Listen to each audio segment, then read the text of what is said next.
Assalamualaikum warahmatullahi wabarakatuh. Selamat malam teman-teman. Di sini kami mengerjakan tugas TBK yang diampu oleh Bapak Mirza Abdillah. Pertama-tama marilah kita panjatkan puji syukur kepada Allah Subhanahu wa taala yang telah memberikan kesehatan dan keselamatan sehingga kita dapat berkumpul pada diskusi malam hari ini. Pada hari ini, saya Lirik Nabila Fantiaka sebagai moderator yang akan memandu kegiatan presentasi. Adapun susunan acara diskusi pada malam hari ini diantaranya yang pertama pembukaan, yang kedua penyajian materi berdurasi maksimal 15 menit setiap presenter, yang ketiga sesi tanya jawab, dan yang terakhir penutup. Baik teman-teman, langsung saja kita mulai acara yang pertama yaitu pembukaan. Marilah kita mengucapkan basmalah bersama-sama. Bismillahirrahmanirrahim. Selanjutnya adalah penyampaian materi. Saya persilahkan kepada presenter 1 untuk menyampaikan materi.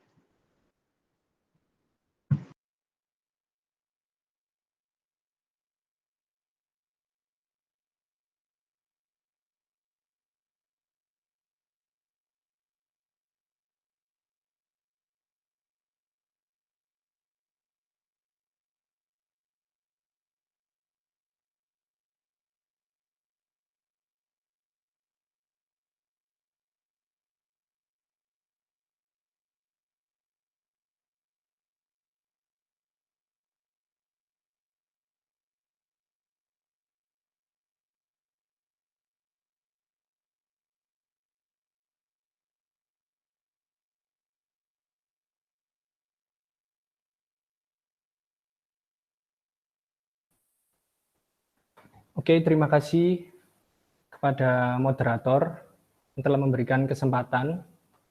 Pertama-tama, Assalamualaikum warahmatullahi wabarakatuh. Saya Kamang Erlangga. Di sini saya akan mempresentasikan kajian material bahan konstruksi saya, yaitu kayu MDF atau yang biasa disebut dengan medium density fiberboard. Untuk sebelumnya, sebelum lanjut ke materi yang akan dibahas, saya akan menjelaskan apa itu kayu MDF. Kayu MDF adalah kepanjangan dari medium density fiberboard.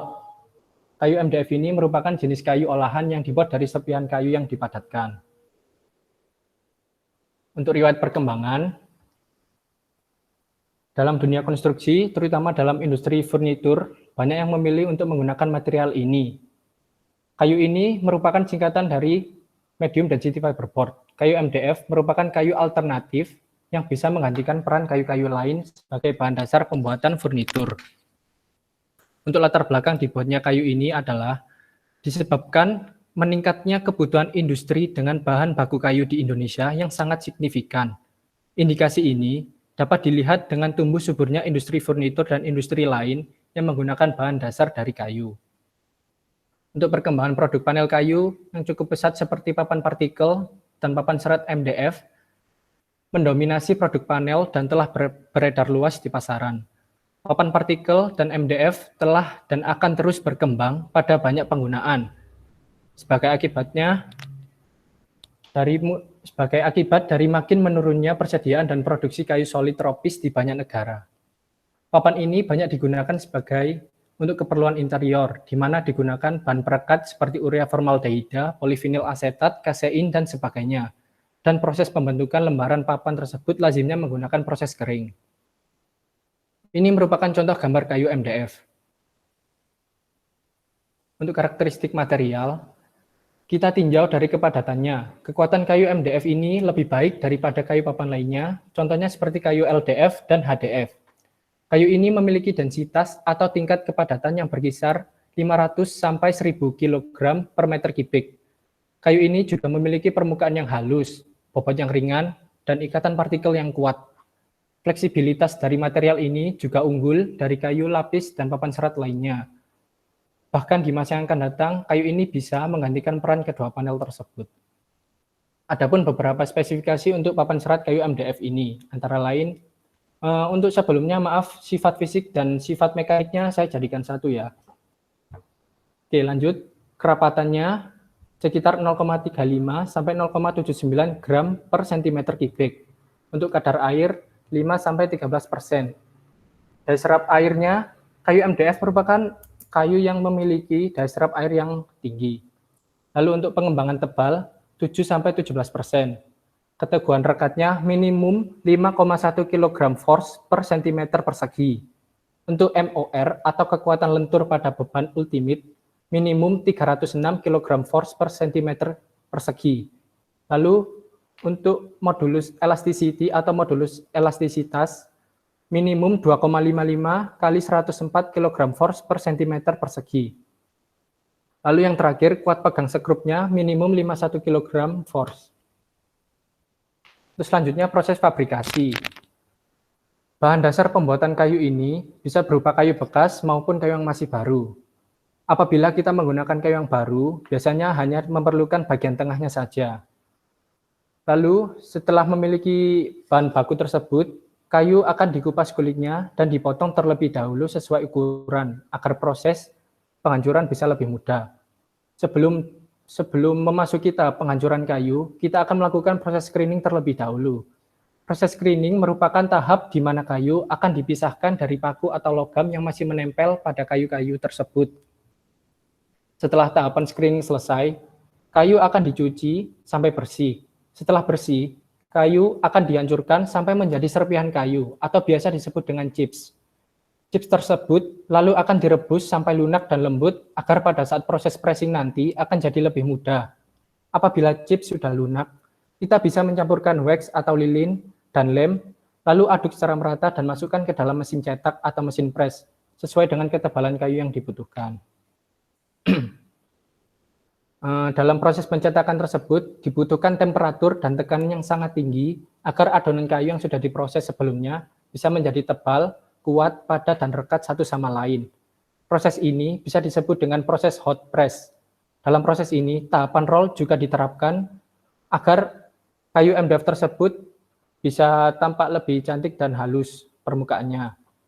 Lalu setelah proses hot press selesai, kayu akan didinginkan atau dikeringkan terlebih dahulu. Setelah dingin, kayu akan memiliki permukaan yang licin akibat campuran wax dan lem yang diberikan pada saat proses pencampuran adonan sebelumnya. Hasil ini disebut dengan unsanded MDF. Maka, untuk menghilangkan permukaan yang licin itu, kita perlu proses sanding untuk melapisi permukaan kayu tersebut menggunakan sanding sealer atau bahan yang lain seperti vinil, laminate, HPL, veneer, dan lain-lain.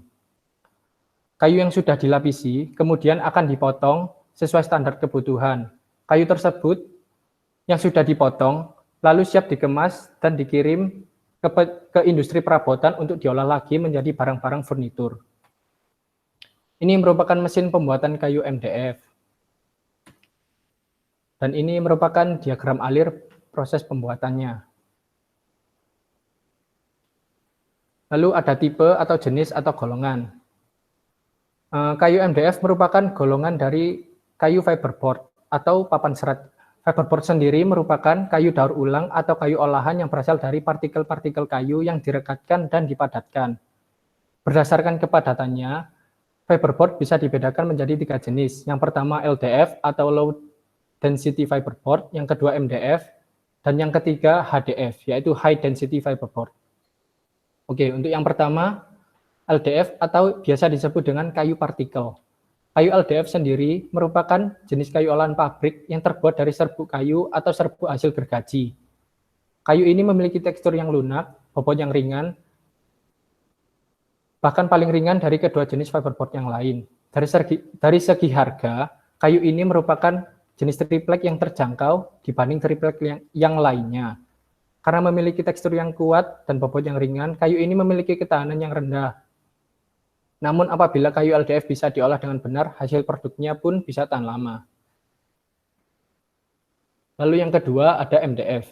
Kayu ini merupakan jenis kayu olahan berbahan dasar serpihan kayu yang dipadatkan dan biasanya dijual dalam bentuk lembaran triplek, namun sedikit lebih tebal. Dalam dunia furnitur, kayu ini biasanya sering digunakan untuk menggantikan plywood yang memiliki permukaan kasar dan mudah retak. MDF sendiri bisa menjadi salah satu bahan dasar furnitur yang paling sering digunakan karena kefleksibelannya yang dimiliki sehingga tidak mudah patah atau bengkok. Untuk HDF sendiri, sejatinya mirip-mirip dengan kayu MDF, tetapi perbedaannya yaitu ada pada kerapatan dan kepadatannya.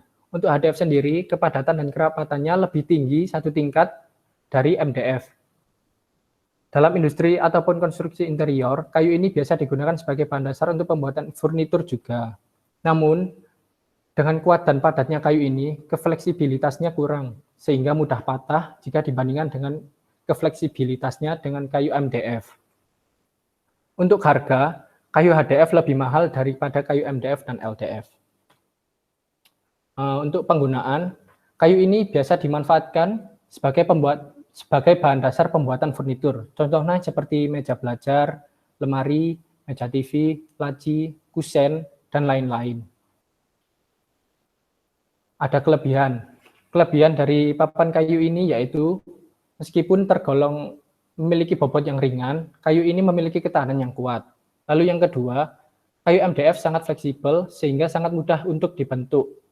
Lalu yang ketiga, harga untuk MDF sangat terjangkau dan ekonomis dibandingkan papan kayu jenis lainnya. Lalu yang keempat, karena sangat fleksibel, kayu ini juga tidak mudah patah dan rusak.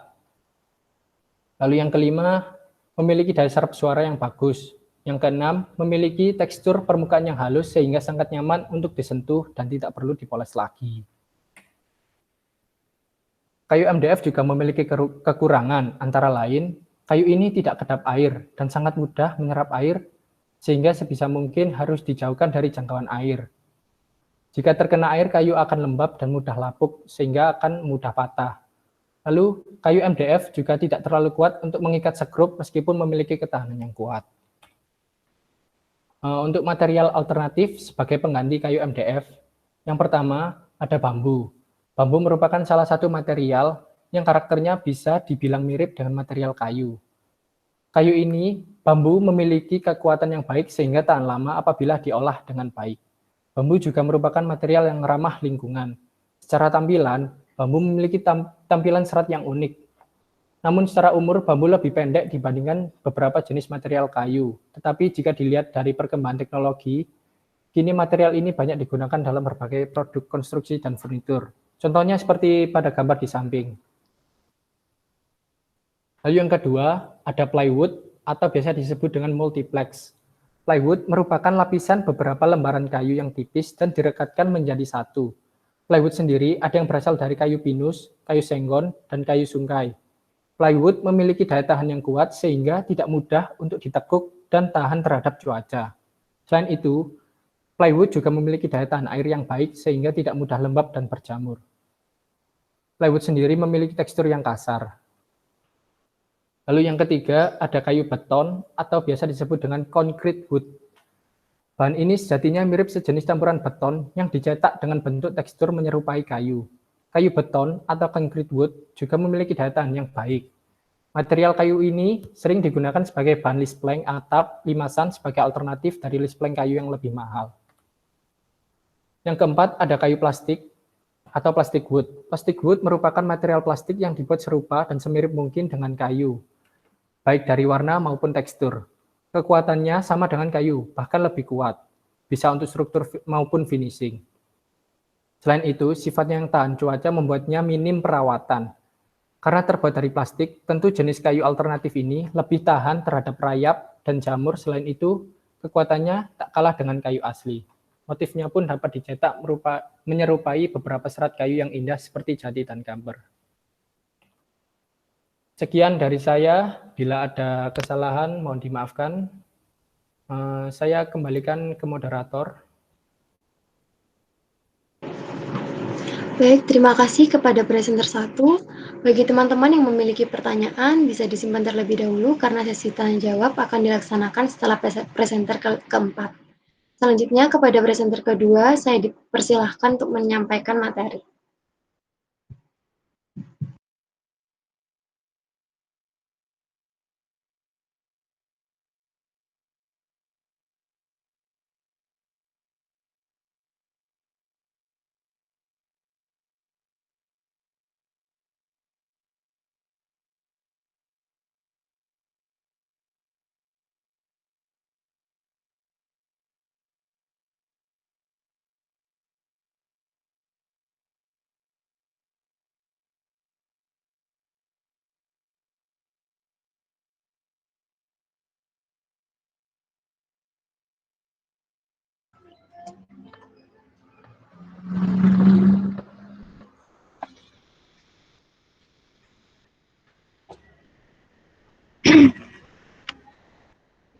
Terima kasih.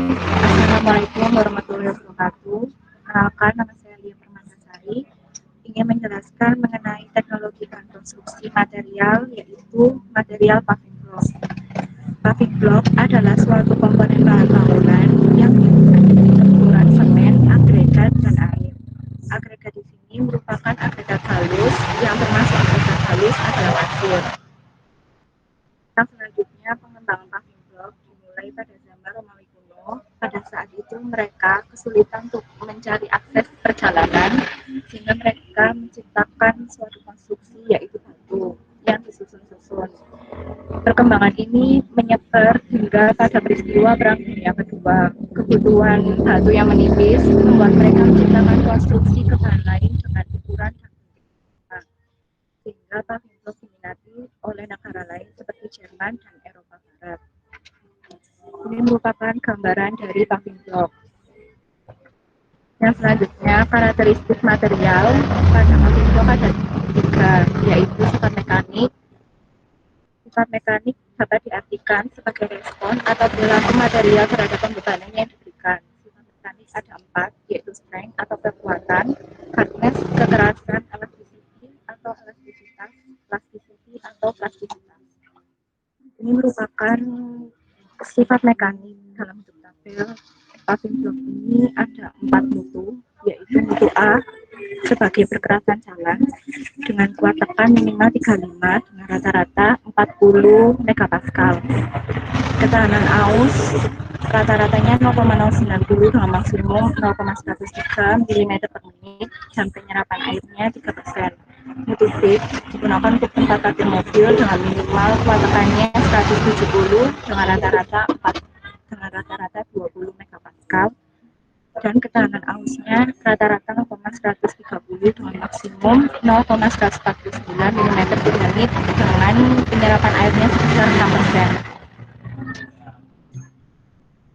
Yang selanjutnya, kuat tekan adalah kemampuan material untuk menahan gaya yang bekerja pada suatu material. Untuk mendapatkan seperti hasilnya pada tabel, dapat dihitung dengan menggunakan perbandingan gaya tekan dan satuan N dengan luas bidang tekan dan satuan milimeter kuadrat. Kuat patah merupakan ukuran ketahanan pada tekanan mekanis panas atau thermal press yang dapat dihitung dengan 3 PL per BD kuadrat. 3 ini didapat dari titik kumpul dari paving block tersebut. B ini beban maksimum dalam satuan N atau KN, L ini panjang hitam dalam satuan mm, D ini rata-rata lebar benda uji dalam satuan mm, dan D merupakan rata-rata ketinggian benda uji dalam satuan mm. Ada juga hardness yang merupakan ketahanan suatu material terhadap beban yang beraksi. Selanjutnya, sifat fisik massa jenis dari suatu paving block dapat dicari dengan massa dibanding dengan volume. Yang selanjutnya, paving block juga harus dapat menyerap air dengan dilakukan uji perendaman dalam air yang disajikan dalam bentuk persen. Dapat dicari dengan A-B per B. A ini merupakan berat paving block kondisi basah dalam satuan gram. B merupakan berat paving block kondisi kering dalam satuan gram dikali 100%. Bahan penyusun paving block adalah semen Portland hidrolis yang berfungsi untuk merekatkan rongga-rongga udara di antara butiran agregat. Yang selanjutnya ada agregat halus atau pasir dan air untuk meningkatkan kelancaran pada paving block. Metode pembuatan paving block ini ada dua, yaitu konvensional dan mekanis. Konvensional ini diproduksi secara manual dengan tangan.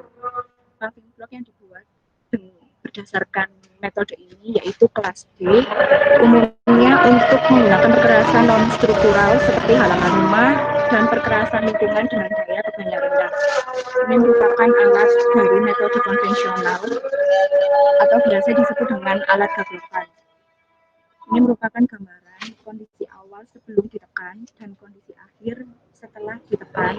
Masih terdapat rongga udara sehingga tidak efektif untuk pembuatan secara konvensional ini karena terjadi kerenggangan udara. Yang selanjutnya ini merupakan cara membuatnya, yaitu mencampurkan semen, pasir dan air dan dituangkan pada cetakan untuk merapatkan kondisi rongga udara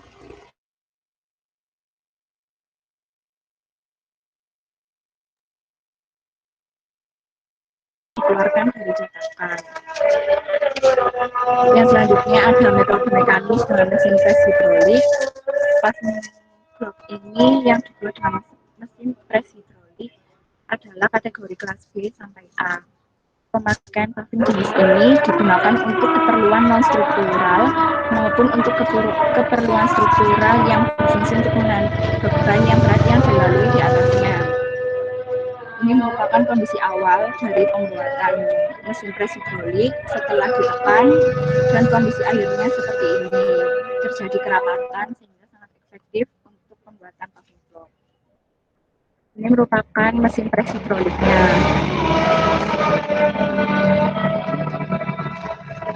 Yang selanjutnya ada paving block dengan alat cetak impact tetar.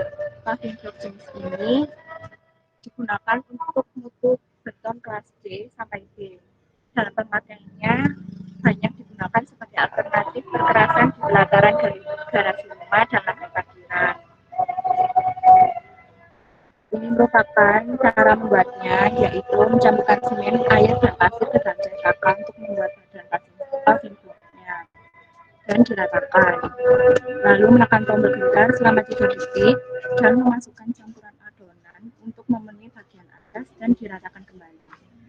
Lalu ini tuasnya ditekan hingga maksimal dan dikeluarkan dari mesin dan dijemur. Menurut SNI, paving block memiliki tipe atau jenis golongan. Ada 4 jenis yang didapat dari persyaratan kuat tekan megapascal, dan aus milimeter per menit, dan penyerapan air dalam bentuk persen. Mutu A ini digunakan sebagai perkerasan jalan dengan kuat tekan rata-rata 40 megapascal. Mutu B digunakan sebagai Mohon maaf, kepada presenter 2. Suara tidak jelas dan ramai, jadi mohon pindah ke tempat lain. Oh iya, mungkin nunggu azan ya.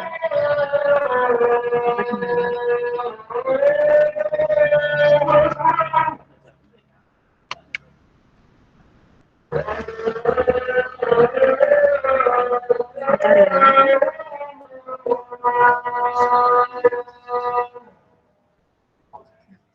Bisa saya lanjutkan? Suara saya terdengar jelas?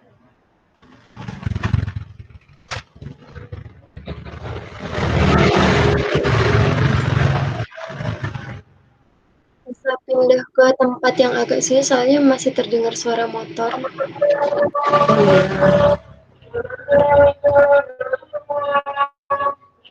Sebentar, saya pindah dulu ya.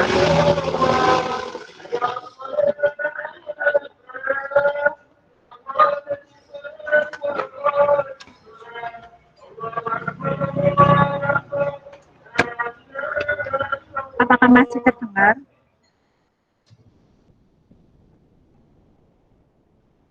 Bisa saya lanjutkan ya? Ya, bisa. Mutu C ini digunakan sebagai pejalan kaki dengan kuat tekan rata-rata 15 megapascal. Mutu D digunakan sebagai taman kota dengan kuat tekan rata-rata 10 megapascal. Merupakan bentuk dari paving block. Penggunaan paving block yaitu digunakan sebagai penanda untuk pejalan kaki, sebagai perkerasan jalan, lahan taman rumah, dan sebagai lahan taman kota. Kelebihan paving block ini adalah pembuatannya mudah dan ekonomis, bahan yang digunakan mudah ditemui, dapat dibentuk dan diberi pemilihan warna yang sesuai yang diinginkan, menambah nilai estetika suatu konstruksi dan lingkungan. Paving block ini juga memiliki daya serap air yang cukup. Paving block juga sebagai penanda jalan kaki atau trotoar, dan tahan terhadap temperatur yang cukup tinggi. Kekurangan dari paving block adalah tidak efisien untuk membuat paving block secara manual karena rentan terjadi renggang udara.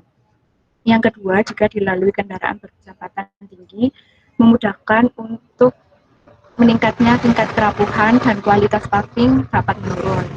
Yang ketiga, membutuhkan ketelitian yang tinggi saat pemasangan. Yang keempat, dapat memudahkan untuk adanya peristiwa lumut. Material alternatif dari paving block adalah batako. Batako adalah material yang terbuat dari campuran semen, air, dan pasir dengan perbandingan itu.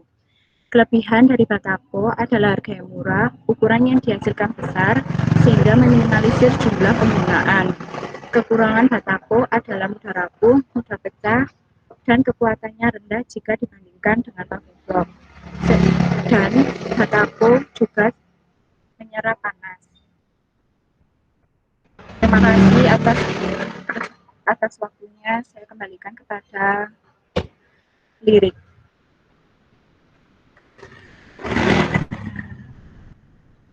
Baik, terima kasih kepada presenter 2. Selanjutnya, saya persilahkan kepada presenter 3 untuk menyampaikan materi.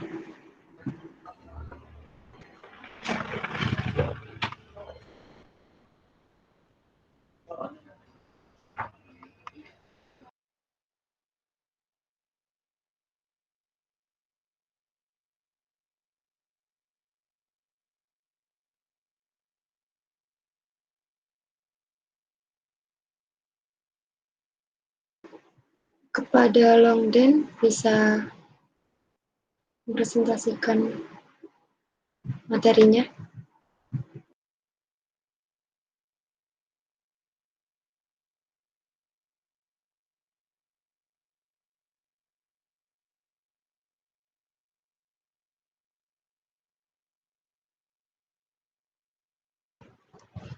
Udah ada belum ya? Belum. Udah nampak nggak?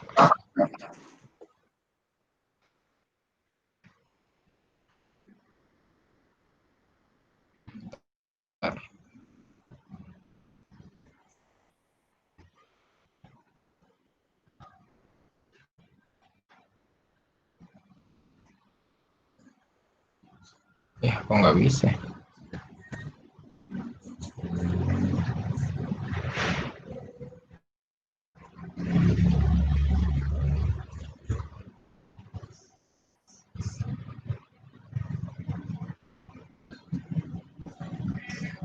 Nggak bisa di present ini.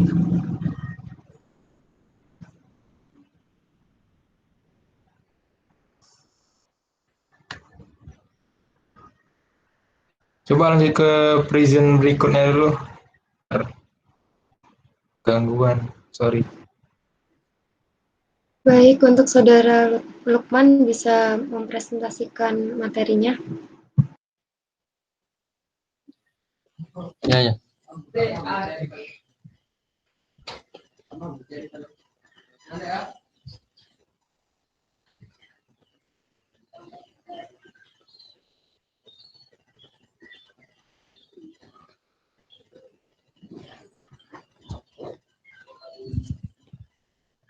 Sudah bisa ya? Sudah. Perkenalkan, nama saya Lukman Aryansa. Saya di sini akan mempresentasikan material tentang kayu lapis atau triplek. Kayu lapis atau sering disebut triplek adalah jenis papan pabrikan yang terdiri dari lapisan kayu, veneer kayu yang direkatkan bersama-sama. Riwayat perkembangan kayu lapis. Perkembangan industri kayu lapis dimulai sejak tahun 1930-an yang ditandai dengan penggunaan gempa panas dari Eropa dan perekat resin sintetis sebagai perkembangan teknis yang memainkan peranan penting pada pertumbuhan awal industri kayu lapis. Pada tahun 1972, di Amerika Serikat ada sekitar 600 perusahaan pembuatan kayu lapis dan veneer yang telah mampu mengekspor kayu lapis sebesar 3 miliar US dollar. Di Indonesia sendiri, perkembangan industri kayu lapis terjadi sekitar tahun 1980-an sampai sekarang, semenjak diberlakukannya larangan ekspor kayu bulat oleh pemerintah. Pada tahun tersebut, kondisi hutan di Indonesia masih sangat mendukung perkembangan industri kayu lapis.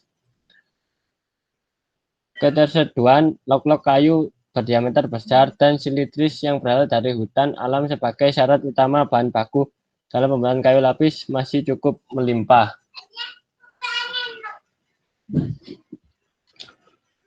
Pengertian kayu lapis. Kayu lapis atau sering disebut triplek adalah jenis papan pabrikan yang terdiri dari lapis kayu, veneer kayu yang direkatkan bersama-sama. Kayu lapis merupakan salah satu produk kayu yang paling sering digunakan. Kayu lapis bersifat fleksibel, murah, dapat dibentuk, dapat didaur ulang, dan tidak memiliki teknik pembuatan yang rumit. Kayu lapis biasanya digunakan untuk menggunakan kayu solid karena lebih tahan retak, susut, atau bengkok. Berikut adalah contoh kayu lapis.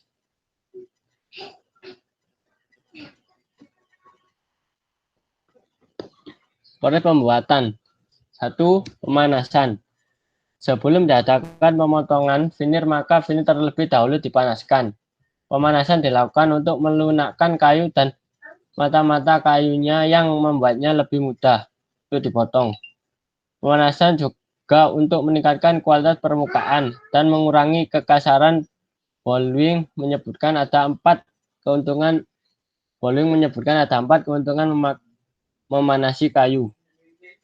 1. Hasil veneer yang lebih tinggi dapat diperoleh dari kayu bulat. 2. Kualitas veneer meningkat.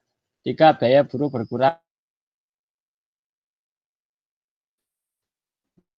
2. Pengupasan. Pengupasan dilakukan menggunakan pisau stadi yang dikasitkan pada blok kayu yang berputar. Hasil pengupasan ini berupa lembaran kayu tipis yang disebut veneer.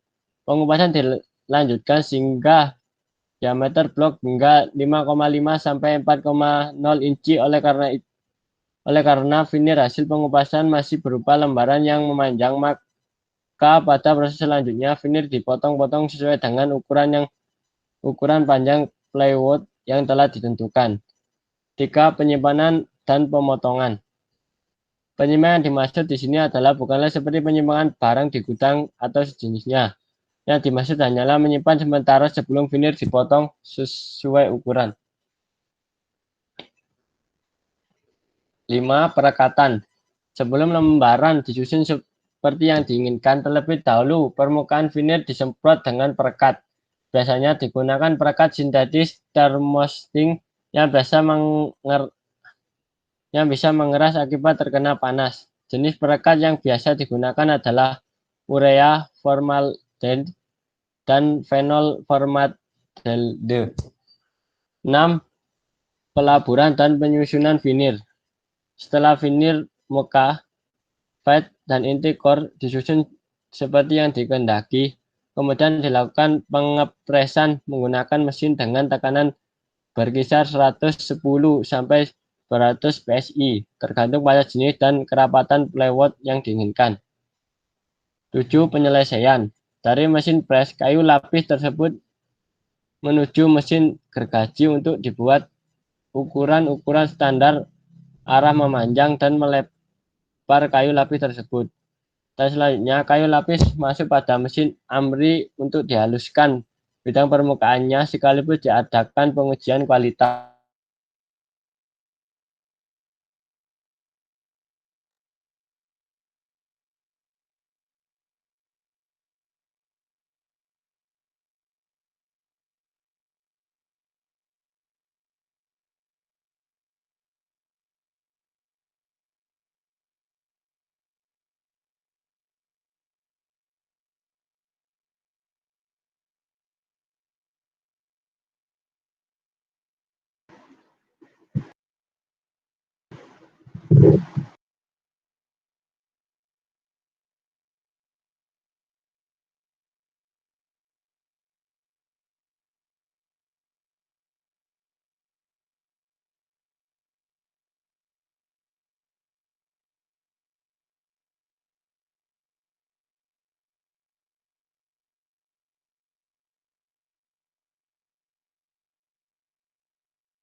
Baik, sepertinya ada kesalahan.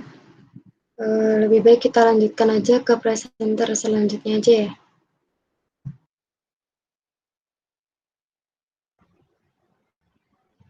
Oke, akan saya coba ulang kembali ya.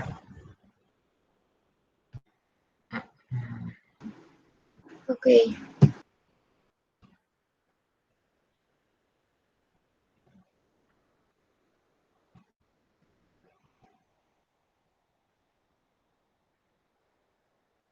Oke, gimana? Nampak nggak?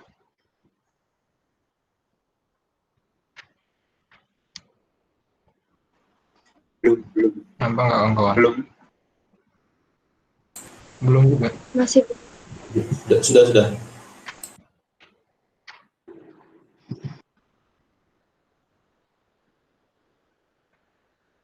Udah ya? sudah. Oke. Oke, Shalom. Om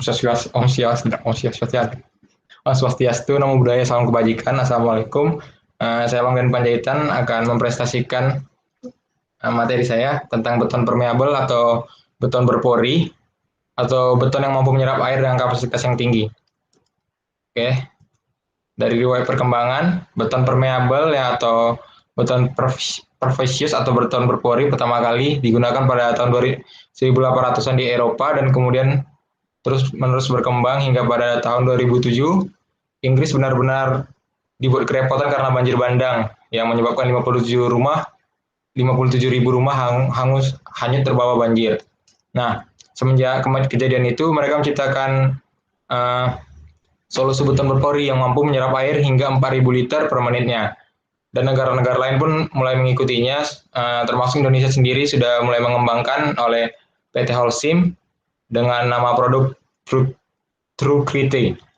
Beton ini mampu menyerap tapi tidak setinggi yang telah diciptakan Inggris dan sudah mulai diaplikasikan di Bandara Juanda dan pada area taxiway dan di tempat-tempat terdekat. Oke, saya kasih contoh untuk tentang uji coba beton permeabel yang ada di Inggris, top mix permeable.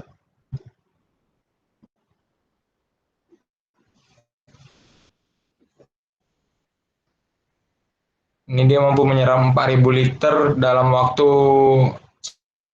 1 menit.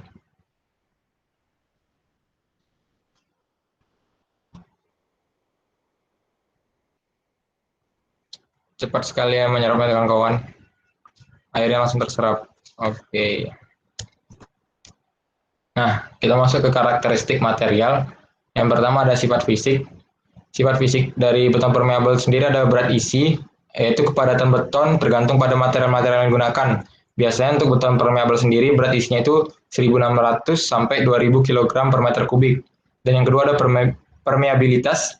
Permeabilitas beton permeabel tergantung pada jenis material yang digunakan. Pada umumnya, beton permeabel dapat mengaliri air dengan kecepatan 0,2 sampai 1,25 cm per second. Permeabilitas ini seberapa cepat airnya dapat mengalir ke tanah, teman-teman, dari beton sendiri. Baru yang ketiga ada Schrinkage atau penyusutan pada beton permeabel biasanya akan terjadi lebih cepat dari cepatan beton biasanya. Namun penyusutan pada beton permeabel akan lebih kecil daripada beton biasanya. Yang keempat ada daya tahan atau durability. Daya tahan merupakan sifat di mana beton harus tahan terhadap pengaruh luar selama pemakaiannya. Yang kedua ada mekanik. Sifat mekanik meliputi kekuatan atau strength.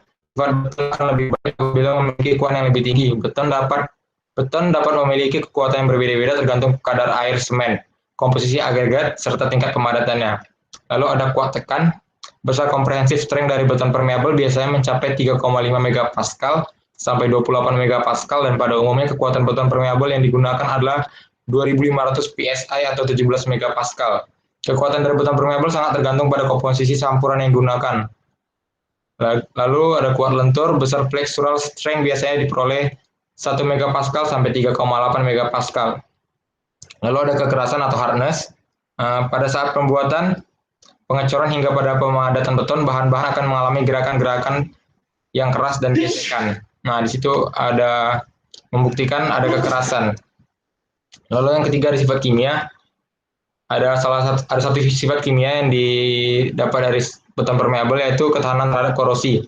Karena sistem ini tidak mengandung rebar atau besi baja, maka tidak akan beresiko terkena serangan air atau klorida, maka tidak akan terjadi korosi. Lalu proses fabrikasi. Untuk proses fabrikasi proses pembuatannya sendiri cukup mudah. Yang pertama, komposisi pada pembuatan beton permeabel menggunakan batuan granit yang dihancurkan dengan ukuran yang seragam atau single size agregat tanpa agregat halus atau no-fine. Jadi nggak pakai pasir ya kawan, sehingga menghasilkan 20 hingga 35% kekosongan atau rongga udara. Hanya membutuhkan pasta semen yang tipis untuk merekatkan agregat dengan mencampurkan kadar air yang rendah, serta menggunakan bahan kimia tambahan lainnya. Ini saya kasih contoh, ada contoh A, jika kita kekurangan air, contoh B jika kelebihan air, dan contoh C, proposisi air yang tepat. Jadi proposisi air yang tepat sangat mempengaruhi jadinya beton permeabel ini ya kawan-kawan, karena dia tidak menggunakan agregat halus. Lalu untuk tipe jenis atau golongannya. Yang pertama, saya ambil tipe jenis ini dari yang top mix permeable. Yang pertama ada sistem infiltrasi penuh. Infiltrasi penuh ini artinya seluruh air yang diserap langsung ke tanah tanpa dialiri kemanapun. Semua air meresap melalui lapisan permukaan, melalui kursus trotoar bawah ke subkelas. Sistem ini tidak mengeluarkan air apapun ke dalam sistem drainase tradisional, tetapi beberapa air mungkin disimpan di dalam trotoar sebelum meresap ke subgrade atau meresap ke tanah. Lalu yang kedua ada resapan parsial. Tipe ini menawarkan beberapa tingkatan permeabilitas dan infiltrasi. Pipa outlet dipasang di dalam lapisan subdasar untuk memungkinkan kelebihan air yang tidak dapat menembus tanah yang ada untuk mengalir ke anak sungai, Wales, dan sekitarnya. Berbeda dari yang pertama tadi langsung dialiri ke tanah. Yang kedua ini dipasang pipa di subbase-nya, baru jika memungkinkan tidak bisa menembus tanah, air itu dialiri ke anak sungai, Wales, atau sekitarnya.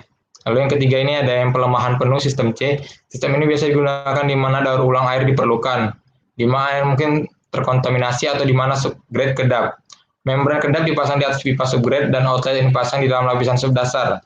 Air dapat ditangkap dan dipanen untuk digunakan dalam aplikasi yang tidak dapat diolah seperti irigasi, pembilasan toilet, dan sebagainya. Nah ini air-air tadi ditampung lalu digunakan untuk irigasi, pembilasan toilet, dan selainnya. Lalu untuk penggunaannya sendiri. Penggunaan sendiri pada beton ini banyak digunakan di area parkir, area pejalan kaki, dan perkerasan untuk jalur lalu lintas dengan tingkat kepadatan yang rendah. Ini contoh-contohnya. Yang pertama ada di tempat parkir, penggunaan beton permeabel, dan ini di Jalan Rasuna Said di Indonesia, ini PT Holcim yang punya. Kalau yang foto yang parkiran ini yang top mix permeable yang punya Inggris. Untuk kelebihannya sendiri, selama waktu pemeliharaan yang lebih lama, baru mengurangi limpasan permukaan di suatu daerah, pemasangan yang lebih cepat, pembuatan juga lebih cepat, biaya perawatannya murah, mengurangi tingkat pencemaran terhadap air tanah, dapat didaur ulang, pemanfaatan lahan yang lebih efisien, dan rongga pada beton berpori ini bisa meredam kebisingan suara kendaraan. Kekurangannya, karena tekanannya tadi itu kurang ya, jadi beton ini belum bisa digunakan untuk di jalan raya atau jalan-jalan yang memerlukan intensitas yang tinggi, karena kuat tekannya sangat rendah. Beton ini bisa digunakan cuma di jalan-jalan lokal, perumahan, trotoar, dan di lapangan parkir. Baru biaya instalasi beton berpori ini relatif lebih mahal daripada beton biasanya. Tetapi karena daya tahannya lebih kuat, saya rasa tidak bermasalah. Lalu ada material alternatif. Nah, ada material alternatif yang serupa namanya paving block geopor. Inovasi ini diciptakan oleh Profesor Bambang Sunendar Purwasasmita, dosen ITB. Geopor merupakan akronik dari jalan berpori. Pori-pori geopor memungkinkan air untuk terserap ke tanah. Selain bisa menyerap air, geopolimer juga diklaim bisa bertahan hingga 40 tahun. Berbeda dengan paving block biasa, pembuatan paving block geopor hanya membutuhkan waktu beberapa jam saja karena materialnya sangat cepat kering. Ini material yang serupa, tetapi berbeda bahan dasar pembuatannya saja. Untuk kelebihan kekurangan kita bisa simak langsung ya. Kelebihannya itu bahan dasarnya dari limbah industri batu bara sehingga bisa mengurangi limbah industri yang menyebabkan polusi. Yang kedua, tahan gerusan air dan usia produk lebih tahan lama tadi hingga 40 tahun katanya bisa bertahan. Lalu ketiga, membuat drainase yang lebih baik. Yang keempat, mempercepat penyerapan air ke tanah. Untuk kekurangannya sendiri, bahan utamanya adalah abu terbang atau fly ash yang termasuk kategori limbah B3 atau juga disebut bahan berbahaya dan beracun. Nah, selain dia memiliki kelebihan karena dia terbuat dari limbah industri, itu juga menjadi penghalangnya untuk didistribusikan. Karena bahan ini termasuk limbah B3 atau limbah beracun. Jadi belum bisa didistribusikan ya, secara luas di Indonesia. Belum bisa diproduksi secara umum karena belum lulus uji bahan. Daya serapnya juga lebih rendah dibandingkan beton permeabel yang menggunakan bahan dasar agregat kasar yang tadi, yang bisa menyerap hingga 4.000 liter air per menitnya. Sekian dari saya, terima kasih. Saya kembalikan ke moderator. Baik, terima kasih kepada presenter 4. Kita kembali lagi kepada presenter 3, Saudara Lukman, untuk meneruskan materinya.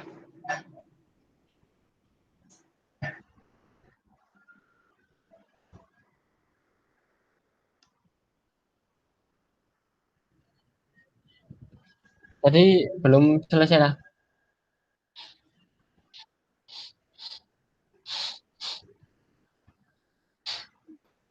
Belum.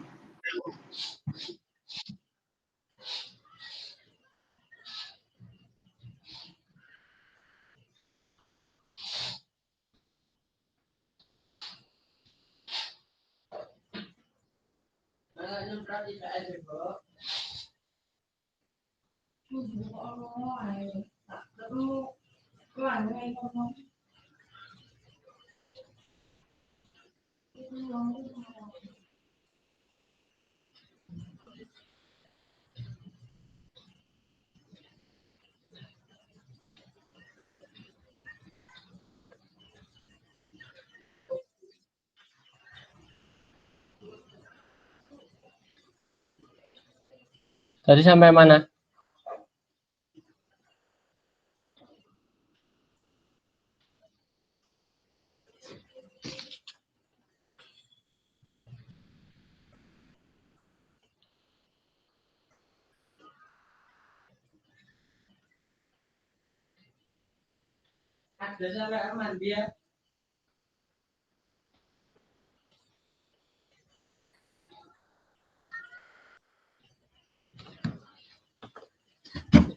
Ya, saya di sini akan melanjutkan materi saya.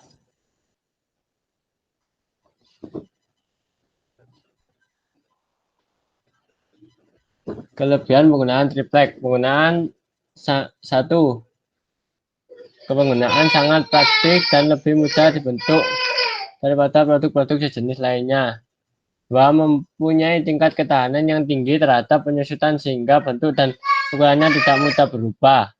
Tersedia dalam bentuk pilihan, ukuran, dan ketebalan yang lebih bervariasi. Memiliki daya tahan yang tinggi terhadap perubahan cuaca yang ekstrim serta daya tekuk yang dimilikinya lebih bagus dibandingkan batu kayu lainnya. Mempunyai struktur yang kokoh sehingga cocok sekali digunakan untuk rangka utama pembuatan furnitur. Lebih tahan air karena adanya lapisan keras yang menyelubungi permukaan kecuali jenis triplek MDV. Kekurangan, tidak cocok digunakan sebagai bahan baku pembuatan alat dan perabotan rumah tangga yang bersifat outdoor. Proses pengangkutan dan penyimpanan triplek yang dari tempat pembelian ke lokasi pengerjaan harus dilakukan dengan hati-hati. Menggunakan bahan baku ketika diperlukan penggabungan beberapa lembaran triplek agar hasilnya bagus. Alternatif pengganti triplek salah satunya adalah PFC board. PFC foam sheet sebagai pengganti kayu yang anti rayap dan anti air, sehingga cocok untuk aplikasi sing display, huruf expose, model 3 dimensi hingga dekoratif interior. Sekian presentasi dari saya kembalikan ke moderator. Terima kasih. Baik, sesi tanya jawab dibuka bagi teman-teman yang ingin bertanya atau berpendapat. dapat menuliskan nama _NIM pada kolom komentar.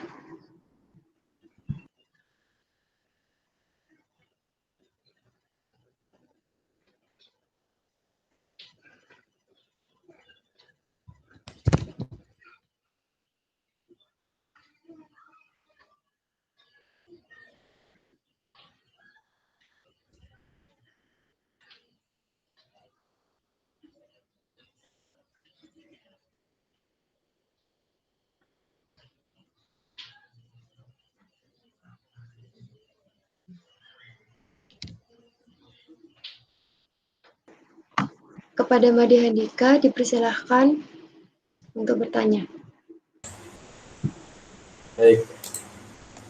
Sebelumnya terdengar suara saya? Oke. Saya ingin baik. Saya bertanya pada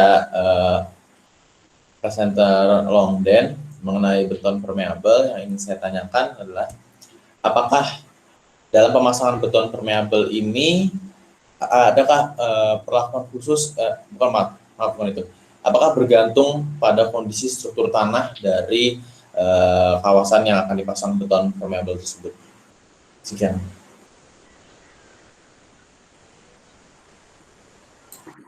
Baik, terima kasih atas pertanyaannya. Bagi Longdin bisa langsung dijawab atau ditanggapi. Oke, akan langsung saya jawab aja ya. Struktur tanah, untuk struktur tanah sendiri sebenarnya tidak ada sama seperti pemasangan paving block biasa atau beton biasa. Yang pasti jika ingin hasilnya baik, struktur tanah harus merata, tapi tidak perlu seperti paving block lain atau beton lain yang harus memiliki kepadatan tanah yang cukup baik, karena beton permeabel ini sendiri cukup ringan, jadi tidak akan menekan tanah terlalu banyak.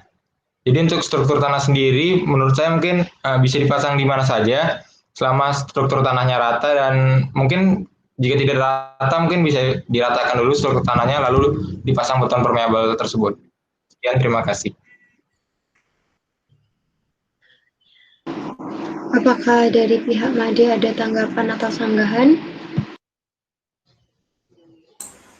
Ya, saya rasa cukup dan sudah sangat jelas sesuai dengan apa yang saya harapkan. Sekian. Terima kasih.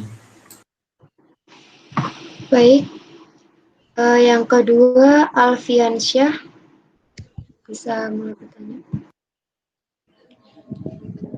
Ya, sebelumnya terima kasih pada moderator. Saya ingin bertanya pada saudara Lukman Andriansah. Dalam proses pembuatan multiplek tadi kan kayunya harus solid, tak retak, atau susut, tidak susut, atau tidak mudah bengkok. Bisa disebutkan itu pohon yang cocok untuk kayu multiplek ini pohon apa aja? Terima kasih. Baik, terima kasih atas pertanyaannya. Bagi saudara Lukman bisa langsung menanggapi. Ya, saya akan menanggapi pertanyaan dari Alfian. Kayu yang cocok untuk pembuatan triplek ada, yang saya tahu ada 3. Kayu sengon, kayu jati, dan kayu meranti. Dari 3 tersebut mempunyai kekuatan yang berbeda-beda. Yang paling kuat kayu jati, selanjutnya kayu meranti, dan kayu sengon. Itu.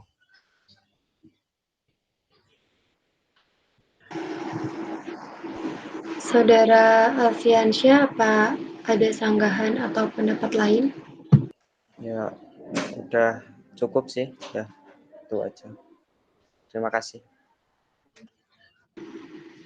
Baik, selanjutnya kepada saudara Matthew bisa bertanya. Terima kasih waktunya.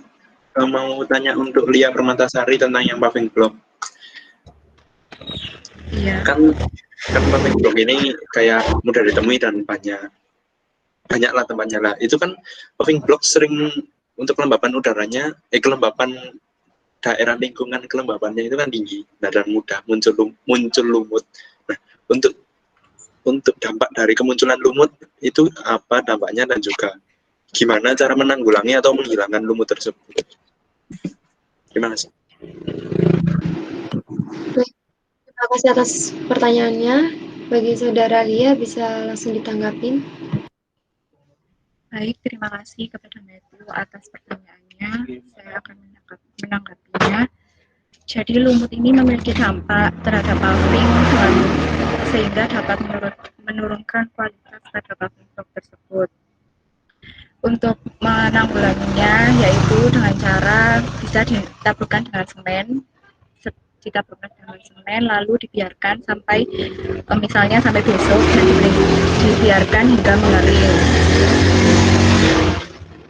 Lalu cara yang lain adalah dapat disiram dengan bubuk kapur yang dihaluskan. Caranya dengan membasahi paving block lalu disirami dengan kapur. Itu saja yang saya dapat jawab. Saya kembalikan kepada Lirik. Baik, apakah sudah jelas? Terima kasih. Pertanyaan selanjutnya dari saya sendiri.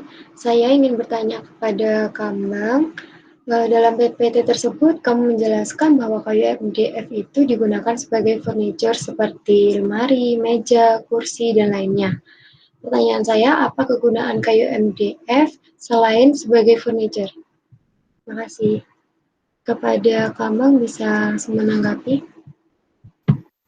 Oke, terima kasih untuk Lirik untuk pertanyaannya. Baik, saya akan jawab. Sebenarnya kayu MDF, ini kan presentasi saya kan lebih meninjau ke dunia konstruksi ya. Jadi saya hanya memberikan contoh ya seperti furnitur seperti itu ya. Penggunaan kayu MDF yang lain bisa juga dijadikan sebagai kayak kerajinan unik gitu seperti souvenir, gantungan kunci, jam dinding. Ya nanti itu bisa dijual terus kita bisa juga dapat uang. Ya seperti itulah. Itu yang bisa saya jawab. Terima kasih. Baik, terima kasih atas jawabannya. Apakah masih ada pertanyaan?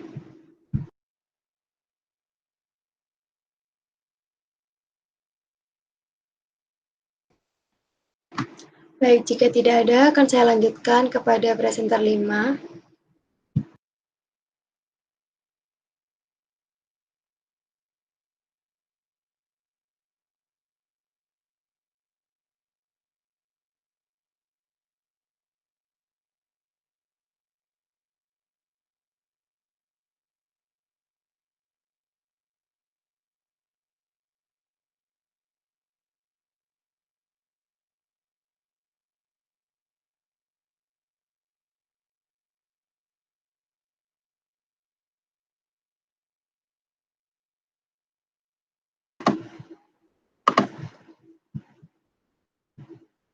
Apakah sudah terlihat?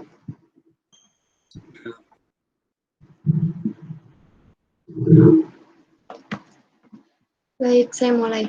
Assalamualaikum warahmatullahi wabarakatuh. Saya Lirik Nabila Fantiaka. Di sini saya akan menjelaskan tentang materi saya. Genteng tanah liat. Genteng tanah liat berfungsi sebagai atap bangunan yang terbuat dari tanah liat yang mengandung kaolin. Sejarah perkembangan genteng tanah liat ini berasal dari Cina dimulai sekitar 10.000 tahun sebelum Masehi. Kemudian disusul oleh masyarakat Timur Tengah dan mulai menyebar ke Eropa. Kemudian pada abad ke-17 orang Eropa membawa tradisi atap tanah liat ke Amerika Serikat. Sebelum abad ke-20, genteng tanah liat mulai berkembang di Indonesia. Dan pada saat itu sudah banyak masyarakat yang membuat gerabah untuk alat-alat rumah tangga seperti tungku, gentong, kandil, cobek, padasan, dan lainnya. Penggunaan genteng tanah liat ini dilatar belakangi oleh pemerintah kolonial Belanda yang melakukan penelitian untuk memetakan daerah-daerah yang memiliki tanah liat bagus untuk bahan atap bangunan. Penggunaan genteng tanah liat ini dikarenakan bahannya yang dapat menghantarkan panas matahari sehingga memberikan kesan sejuk. Untuk tahap perkembangannya sendiri, masuk ke Indonesia pada tahun 1920-an, lalu diawali dengan terbentuknya Balai Keramik di Bandung, yang kemudian juga pada daerah Pleret, Banyuwangi, Kebumen juga termasuk daerah penghasil tanah liat yang bagus dan berpotensi dalam pembuatan genteng. Yang mana akhirnya pembuatan genteng tanah liat ini di Indonesia hingga saat ini masih berkembang sangat pesat. Untuk karakteristiknya sendiri, sifat fisik, bentuk presisi, dan ukurannya seragam karena dibuat dengan menggunakan cetakan. Yang kedua, permukaan halus dan rata. Ini ditandai dengan ukuran pori-pori yang tidak terlalu besar. Untuk sifat kimianya mengandung kaolin, di mana jenis tanah ini dapat kita jumpai di lingkungan kebun, lapangan, ladang, ataupun pegunungan. Yang ketiga ada sifat mekanik, yaitu strukturnya kuat dan kokoh sehingga memiliki jangka waktu yang lama dan tahan terhadap tekanan, sehingga mampu menopang beban yang cukup berat seperti beban orang dewasa. Ini adalah proses pembuatannya. Yang pertama itu pemilihan bahan baku. Tanah yang digunakan itu tanah yang mengandung senyawa kaolin. Ini biasanya ditemukan di kebun, lapangan, perkebunan, ladang maupun pegunungan. Terus pengambilan tanah liat ini hanya ada pada lapisan dalam saja, sekitar di bawah 1-500 meter. Sedangkan di bagian atas digunakan karena mengandung banyak humus, sehingga teksturnya lebih gembur. Untuk struktur agar lebih liat dan lebih kuat, maka tanah yang sudah dibersihkan diberikan tambahan air, pelumas genteng atau solar, pasir, dan abu merah secukupnya. Lalu pengolahan tanah liat. Setelah dibersihkan, selanjutnya mengalami proses penggilingan yang bertujuan untuk menghasilkan tanah dengan kualitas yang lebih bagus, halus, dan merata. Proses ini dilakukan dengan cara memasukkan tanah liat ke dalam mesin penggiling tanah atau yang dikenal dengan molen. Proses ini dicampur secara rata dan struktur menjadi lebih padat. Penggilingan dilakukan sebanyak 3-5 kali dengan cepat agar bahan baku tidak berubah atau rusak. Mesin akan menghasilkan tanah berbentuk kotak-kotak sesuai dengan ukuran yang akan dicetak. Yang selanjutnya, pencetakan tanah menjadi genteng. Setelah melalui proses pengolahan, tanah liat yang telah berbentuk kotak dipipihkan terlebih dahulu dengan tujuan memadatkan tanah dan menyesuaikan dengan ukuran mesin.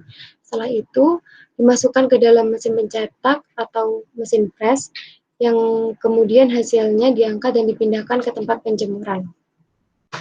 Proses pengeringan. Proses pengeringan ini ada 3 metode, yaitu dengan sinar matahari, pengeringan dengan penganginan, dan oven khusus. Proses pengeringan membutuhkan perhatian khusus agar genteng tidak pecah. Untuk waktu pengeringan dengan sinar matahari kurang lebih selama 4-5 hari, dengan penganginan selama 10-15 hari, dan dengan oven selama 2 hari. Proses penghalusan. Tekstur merupakan penentu kualitas genteng tanah liat. Untuk meningkat mutu genteng tanah liat, maka dilakukan penghalusan. Dilakukan dengan cara menyisiki bagian permukaan genteng satu persatu. Yang terakhir adalah proses pembakaran. Genteng dibakar dengan menggunakan suhu 600 derajat Celcius. Bertujuan untuk mematangkan genteng yang masih setengah jadi. Kesempurnaan dalam pematangan genteng membuat struktur genteng semakin kuat, padat, dan kokoh.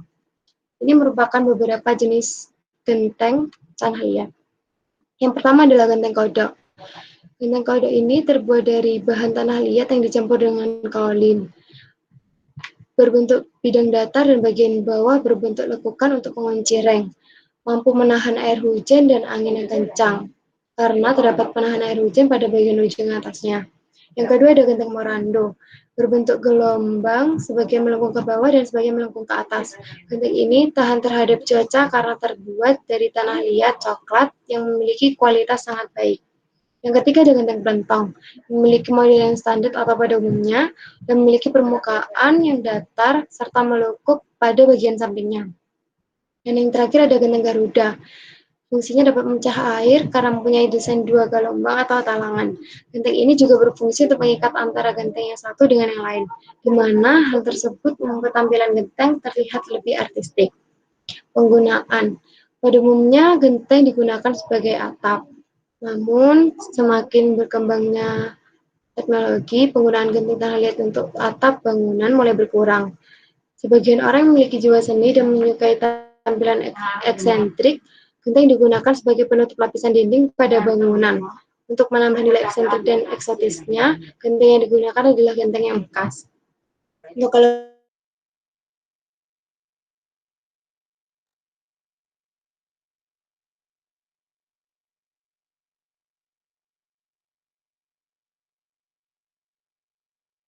dan tahan lama. Alasannya adalah menahan beban membuat genteng ini kuat meskipun diinjak dan mampu digunakan dalam jangka waktu yang sangat lama. Memiliki bahan tebal membuat genteng tanah liat mampu menahan panas matahari yang masuk ke dalam bangunan.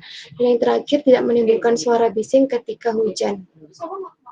Untuk kekurangannya sendiri, rawan bocor jika terdapat keretakan atau pergeseran genteng. Yang kedua, mudah berlumut karena terpapar sinar matahari dan hujan sehingga membuat genteng lembab. Yang ketiga, warna cepat pudar. Faktor lain adalah tidak adanya penambahan bahan saat proses pembakaran. Material alternatif. Yang pertama adalah genteng asbes. Genteng asbes ini memiliki harga yang murah dan ringan. Genteng asbes tidak dapat menyerap panas, lebih ringkih, dan desain tidak inovatif. Yang kedua ada genteng sirap, punya bentuk yang unik, ringan, dan tahan lama. Namun jika ditinjau dari harganya, genteng sirap tergolong genteng yang relatif mahal dan susah didapatkan. Pemasangannya pun sangat sulit dan perawatannya juga harus teratur. Yang ketiga ada genteng metal, yaitu genteng metal membuatnya menjadi anti karat dan korosif. Genteng ini tidak mudah terbakar, mampu meredam suara bising, ramah lingkungan, dan beragam modelnya. Namun, tidak mampu meredam panas, rentan terhadap tekanan, dan juga warna pada genteng mudah terkelupas. Dan yang terakhir adalah genteng beton.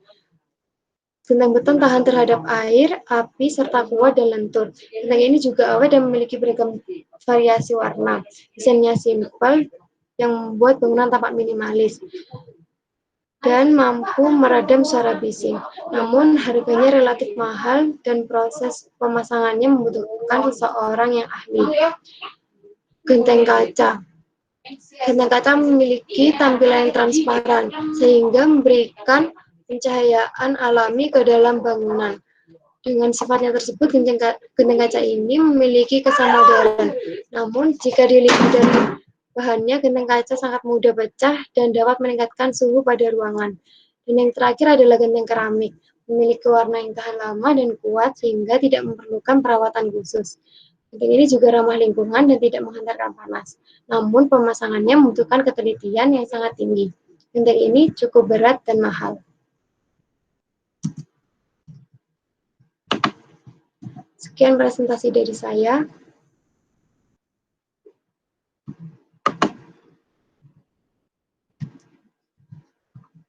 Baik, saya lanjutkan kepada presenter 6, bisa menyampaikan materinya.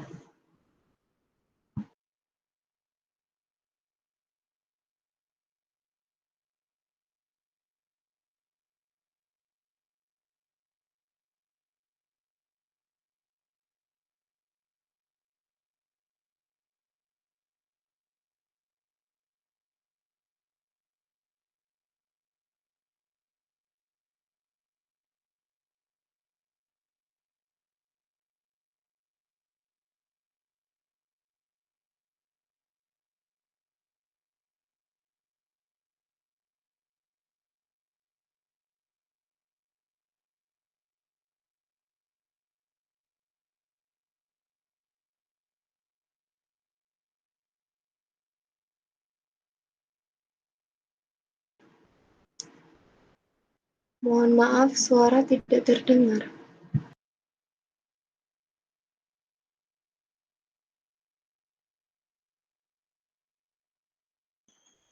Di mute.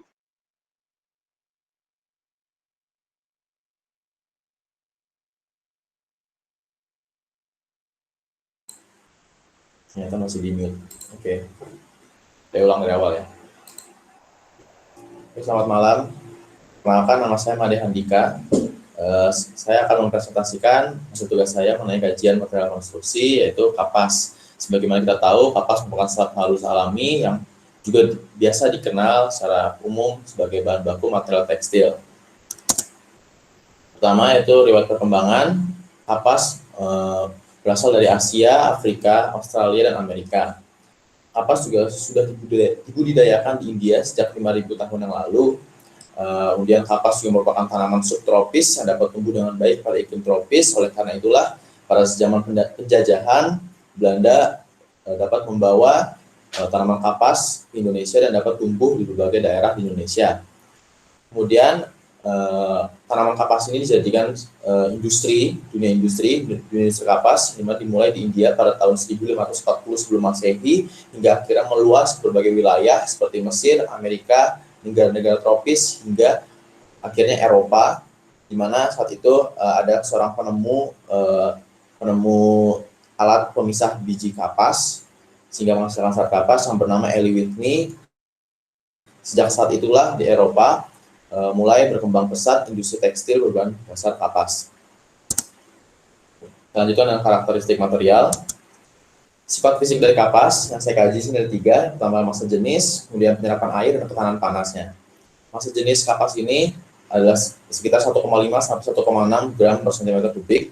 Kemudian kapas juga memiliki penyerapan air yang baik, sebagaimana kita tahu, maka dari itu kapas menjadikan sebagai bahan sandang, bahan pakaian kita karena memiliki penyerapan air yang baik, dengan moisture regain, di mana moisture regain itu adalah kandungan uap air dalam serat alam, di mana jika moisture regain semakin tinggi maka penyerapan air semakin baik, yaitu senilai 7% sampai 8%. Kemudian kapas itu memiliki kehilangan kekuatan pada suhu 240 derajat Celcius. Kemudian saya lanjut dengan sifat mekanik. Sifat mekanik pertama yaitu kekuatan spesifik, di mana kekuatan spesifik adalah kekuatan dibagi oleh kepadatan dari bahan kapas ini yang senilai 179 sampai 398 kN meter per kilogram. Yang kedua adalah kekuatan tarik dari 287 sampai 597 megapascal. Kemudian ada modulus Young yaitu 5,5 sampai 12,6 gigapascal. Kemudian ada mulur saat putus ada sekitar 4 sampai 13% dengan rata-rata 7%. Mulur saat putus itu adalah kemampuan serat yang bertambah panjang sampai dengan keadaan putusnya. Kemudian sifat kimiawi, ini saya tampilkan merupakan struktur kimia dari serat kapas, yaitu berupa selulosa. Struktur kimia yang pertama yang saya kaji adalah keasamannya, di mana serat kapas memiliki kelemahan yaitu jika diberikan asam kuat, yaitu di mana jika diberikan asam kuat maka dapat menghidrolisis jembatan oksigen pada rantai selulosa. Seperti yang tersaji pada gambar, di mana rantai selulosa ini terhubung oleh sebuah jembatan oksigen terputus, terhidrolisis karena adanya asam kuat. Hal ini dapat mengakibatkan adanya penurunan kuat tarik dari serat kapas tersebut. Yang kedua adalah oksidasi. Proses oksidasi mengakibatkan terjadinya proses oksiselulosa yang mengakibatkan kerusakan pada serat kapas. Terjadi karena proses pemutihan, penyinaran pada kalian lembab, dan pemanasan di atas 140 derajat Celcius. Gambar ini merupakan contoh dari proses oksiselulosa. Kemudian ketahanan pada suasana basah. Serat kapas itu memiliki kerentanan pada suasana basah, terutama pada alkali, yaitu susunan periodik golongan pertama, yaitu di mana dapat mengaruhi serat kapas tersebut. Pada alkali suhu rendah dapat menyebabkan penggelembungan serat kapas, sedangkan pada suhu didih air atau 100 derajat Celcius dapat menyebabkan terjadinya oksiselulosa, sama seperti yang terjadi sebelumnya. Kemudian proses fabrikasi, di mana saya mengkaji di sini kapas sebagai bahan tambahan dalam pembuatan genteng beton. Saya ambil dari sumber jurnal Universitas Negeri Surabaya karya Mei Eka Ardiana, yang dimana di situ beliau mengkaji di mana kapas dijadikan sebagai bahan tambah serat alam dalam pembuatan genteng beton. Peralatan yang dibutuhkan yaitu pertama ada alat timbang digital, kemudian ada cetakan genteng beton, ember, saringan pasir, dan cetok. Bahan-bahannya seperti pembuatan beton pada umumnya, semen Portland, pasir, air, dan tentunya serat kapas itu sendiri. Prosedurnya, Dimulai dari persiapan, pencampuran bahan, pembuatan genteng berserat kapas, hingga akhirnya terbuatlah genteng beton berserat kapas. Saya kaji satu-satu proses persiapan, di mana menyiapkan pasir yang akan digunakan dengan mengayak pasir agar mendapatkan kualitas saringan pasir yang halus, tidak menggumpal, dan tidak terdapat kerikil atau kotoran-kotoran lainnya. Yang kemudian dilanjut dengan membersihkan dan memotong serat kapas. Yang kedua adalah pencampuran bahan, di mana sini semen dan pasir dicampur dengan perbandingan 1:3, boleh baik secara masanya ataupun bisa juga dengan takaran ember, di mana 1 ember untuk semen, maka pasir 3 ember. Lalu dicampur dengan ditambahkan air sedikit demi sedikit sampai campuran bersifat homogen dan plastis. Sedangkan untuk kebutuhan serat kapas yang digunakan sebagai bahan tambahan genteng beton adalah 1% sampai 1,5% dari volume pasir yang ada.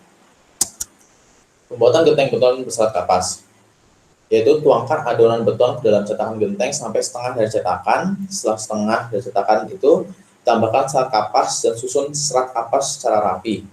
Tuang kembali adonan sampai permukaan padat dan kompak. Setelah itu, genteng beton dikeluarkan dari cetakan bersama dengan alasnya. Pindahkan ke rak penyimpanan dan biarkan selama 24 jam. Genteng beton yang sudah dipindahkan, lalu didiamkan di dalam rak penyimpanan selama 24 jam. Kemudian genteng beton direndam selama 3 kali 24 jam agar mendapat genteng beton yang lebih kokoh dan kompak. Tipe jenis golongan dari serat kapas. Yang pertama ada Gossypium hirsutum, yang merupakan jenis kapas American upland yang sangat umum kita gunakan. Digunakan karena tingkat fleksibilitasnya yang baik dan harga yang murah. Kemudian ada Gossypium barbadense, memiliki beberapa jenis kapas lainnya, diantaranya kapas Mesir, kapas Pima, dan kapas Sea Island, yang masuk dalam kategori kapas ILS atau extra long staple. Jenis kapas ini terkenal dengan kualitasnya yang lembut, kuat, dan elegan. Kemudian ada Gossypium arboreum, merupakan jenis kapas Asiatic cotton yang sifatnya lebih keras dan kasar, ditemukan di daerah India, Cina, dan Asia Timur. Kemudian ada Gossypium herbaceum, merupakan jenis kapas asli wilayah Levantia di sekitar hulu Sungai Tigris. Berikut ini salah satu contoh penampakan dari tanaman kapas, 4 jenis kapas yang tadi saya sebut. Sedangkan ini adalah perbandingan dari tampak morfologi dari serat kapas dari setiap jenis yang saya sebut, seperti ada dari Gossypium hirsutum, Gossypium barbadense, dan Gossypium herbaceum.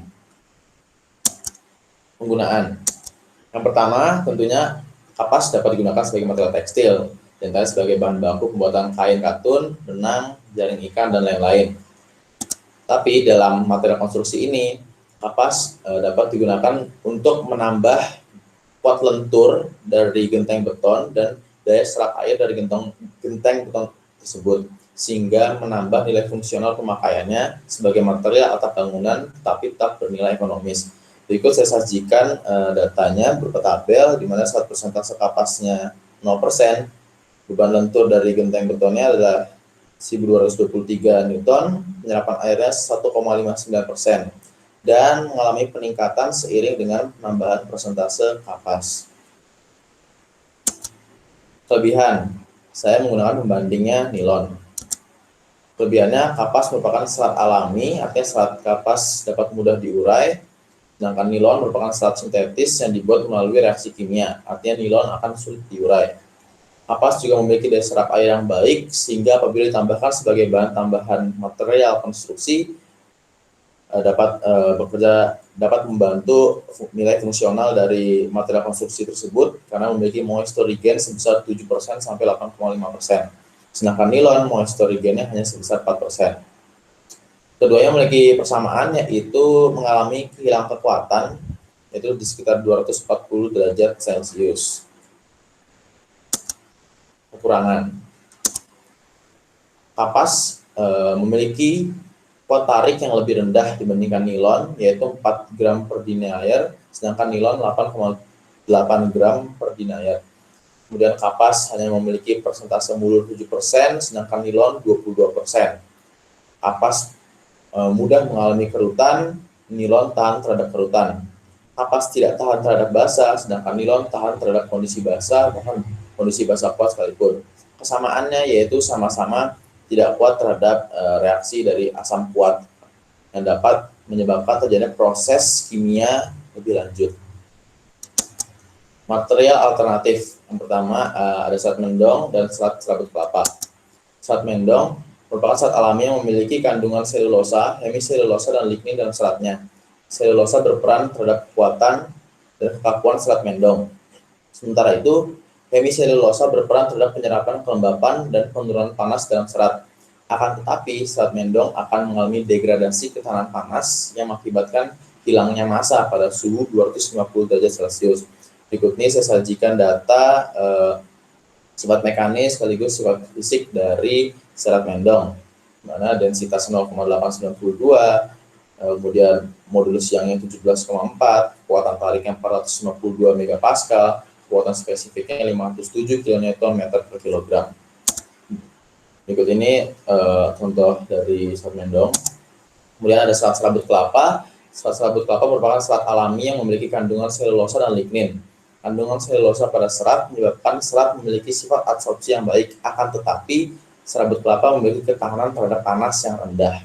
Berikut ini juga sama, saya sajikan data sifat fisik sekaligus sifat mekanis dari serat serabut kelapa dengan densitasnya atau massa jenis 1,15 sampai 1,46, mulus saat putusnya 15 sampai 47%, modulus Youngnya 3 sampai 6 gigapascal, kekuatan tariknya 131 sampai 220 megapascal, kekuatan spesifiknya 169 kN meter per kilogram.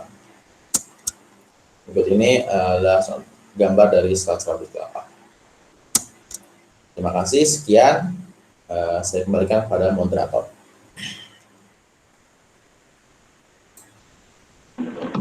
Terima kasih kepada presenter 6. Selanjutnya saya persilakan kepada presenter 7 untuk menyampaikan materi.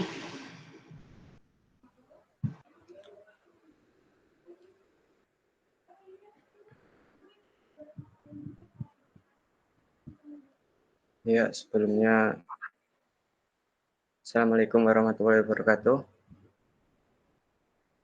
Di sini saya akan menjelaskan tentang material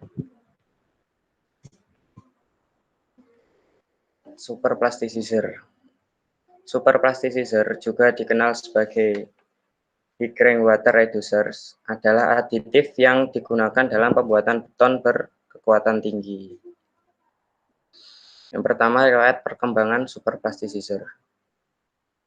Sejarah singkat superplasticizer. Pada akhir tahun 1960-an, admixtur untuk mengurangi air, maksudnya superplasticizer, yang terbuat dari garam-garam napulen sulfonat diproduksi di Jepang dan melamin sulfonat diproduksi di Jerman. Aplikasi pertama di Jepang yaitu yang digunakan untuk produk girder dan balok percetakan dan cetak di tempat. Di Jerman awalnya ditujukan untuk pengembangan campuran beton bawah air yang memiliki kelecakan tinggi tanpa terjadi segresi. Sejalan dengan kemungkinan tercapainya mutu beton yang tinggi dan workability yang tinggi secara simultan pada campuran beton dengan pemakaian superplasticizer, maka pemakaian kedua bahan tersebut dianggap sangat cocok digunakan pada produksi komponen-komponen struktur cetak di tempat untuk bangunan-bangunan tinggi. Latar belakang terbentuknya superplasticizer. Seperti yang kita ketahui, beton adalah hasil campuran antara air, semen, agregat kasar, dan agregat halus. Berdasarkan komposisi campurannya, beton masih mungkin untuk ditingkatkan lagi kinerjanya. Kinerja yang dapat ditingkati adalah tingkat workability dan kuat desaknya. Oleh sebab itu, banyak para ahli atau pakar beton menemukan admixtur, zat tambahan, dan aditif, bahan tambahan alam, dengan berbagai fungsi yang bertujuan untuk menutupi atau mengurangi kelemahan beton. Penambahan zat kimia bertujuan untuk memodifikasi salah satu atau lebih sifat-sifat bahan penyusun beton, baik dalam keadaan segar maupun setelah beton mengeras, seperti penambahan superplasticizer. Tujuan penggunaan superplasticizer ini untuk mengurangi presentase penggunaan air dan campuran beton, namun diharapkan dapat meningkatkan tingkat workability dan mutu beton menjadi lebih optimum. Pada proporsi tertentu, superplasticizer akan mendispersi semen yang lebih merata sehingga akan menghasilkan reaksi hidrasi yang lebih sempurna. Ini merupakan gambar superplasticizer yang dalam bentuk jurigen dan bentuk cairan berwarna coklat. Yang kedua, karakteristik material.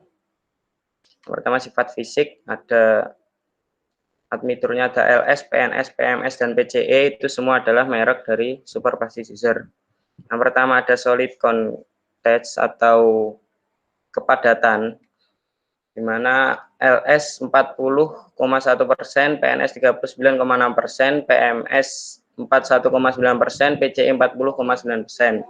Terus ada berat molekul, yang mana satuannya Dalton, LS 39,230, PNS 136,995, PMS 78,828, dan PCE 59,596. Terus ada kandungan mangan, di LS ada 16,915, PNS ada 25,695, di PMS ada 7315, di PCE ada 35,923, serta ada viscosity atau kelekatan, tuanya megapascal per sekon, di mana LS 24,28 MPAS, PNS 51,11, PMS 31,50, PCE 118,20. Kemudian ada kandungan karbon di LS 37,08%, di PNS 43,78%, PMS 18,65%, di PCE 51,67%. Kemudian kandungan sulfur di LS 5,91%, PNS 9,13%, PMS 10,65%, PCE 0,30%. Kemudian kandungan hidrogen di PLS dan PNS hampir 4,89 dan 4,53%, di PMS 3,98%, di PCE 8,11%. Kandungan nitrogen ada di LS 1,46%, PNS 0,80%, PMS 22,17%, PCE 0,17%. Kemudian kandungan natrium, kalium, serta pH-nya LS 8, PNS 8,5, PMS 8, PCE 4,5. Kemudian ada density-nya sekitar 1.200 kg per meter kubik, serta specific gravity sebesar 2,10. Dan sifat mekanik ada aspek wujudnya berupa lightbound liquid, cairan berwarna coklat terang. Kemudian relatif density, ada kepadatan relatif, yaitu 1,08 plus minus 0,01 di saat suhu 25 derajat Celcius. Kemudian ada pH lebih dari atau sama dengan 6, fluoride ion contact kurang dari 0,2%. Kemudian ada water resistant yang diharapkan itu sekitar di atas 20%. Kemudian standar konfirmasi itu ada ASTM C494 itu di Amerika, terus ada EN 934-2 itu ada di Inggris, dan IS 9103. Kemudian ada sifat kimia. Yang pertama ada sodium naphthalene sulfonat di bubuk coklat, pH 7.0 kurang plus minus 1 di suhu 20 derajat Celcius. Kemudian density 450 plus minus 10 gram per centimeter kubik. Kemudian solid contact 95 plus minus 1%. Kemudian ada modified polycarboxylate dengan warna white powder, bubuk putih, pH 8.0 plus minus 1 di suhu 20 derajat Celcius. Kemudian density-nya 510 plus minus 10 gram per centimeter kubik, dan solid contact 98 plus minus 1%. Dan nomor 3, proses fabrikasi atau pembuatan. Di Indonesia sendiri, pabrik yang memproduksi admixtur superplastic scissor ini tidak ada. Jadi PT KAO Indonesia Chemical itu menjual admixtur ini, tapi dia bahan mentahnya itu impor dari Jepang. Dan di Indonesia, di PT KAO ini hanya mencampur unsur-unsur yang dibutuhkan klien, yang disesuaikan dengan spek tekton yang nanti diproduksi dengan bantuan admixtur ini.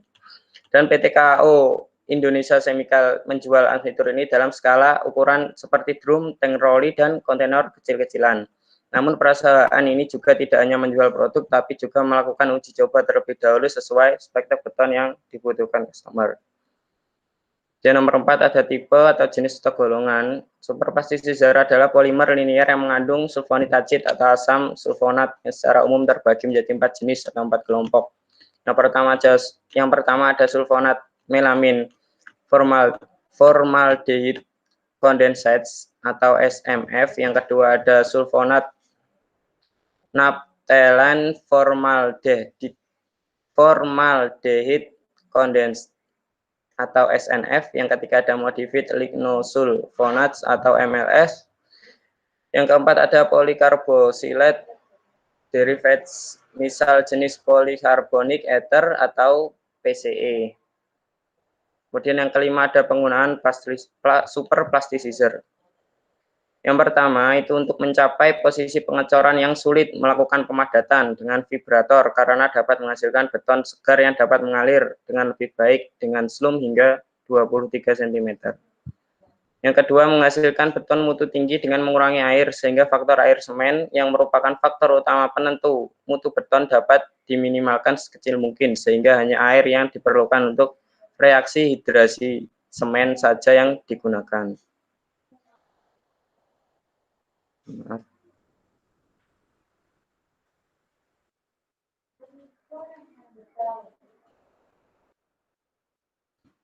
Yang ketiga, menghasilkan beton dengan permeabilitas yang lebih rendah atau lebih kedap air dengan pengurangan pemakaian air dan kemampuan menyebarkan partikel semen dalam adukan beton segar dapat menghasilkan kepadatan beton yang lebih baik sehingga lebih kedap air.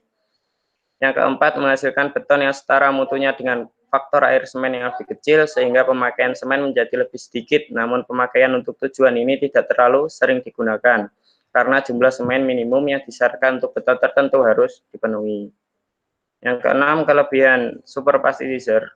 Yang pertama, untuk meningkatkan slump dan workability. Slump hingga 23 cm. Yang kedua, mengurangi pemakaian air, dan yang ketiga, mengurangi pemakaian semen. 7. Kekurangan superplasticizer. Efek negatif dari penggunaan superplasticizer adalah kehilangan slump yang relatif cepat, sehingga walaupun workability meningkat cukup besar, waktu pengerjaannya menjadi lebih singkat dalam waktu sekitar 1 jam. Setelah penambahan superplasticizer, workability-nya akan relatif hilang karena slump loss, kehilangan slump yang sangat cepat. Slump loss atau kehilangan slump berbeda dengan setting beton, walaupun dalam bahasa praktis di lapangan sering dikatakan bahwa jika ditambah superplasticizer, maka waktu setting menjadi lebih cepat.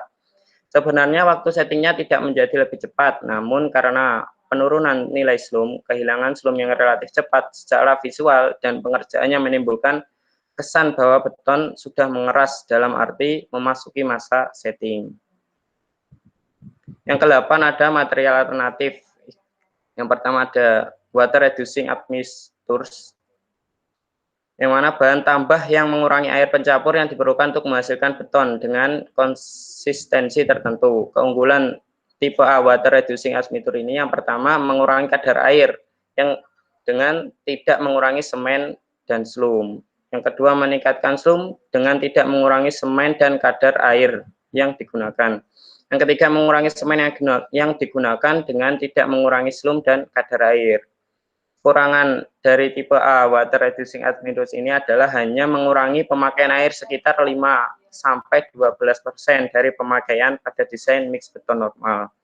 Yang kedua ada tipe B retarding admixture.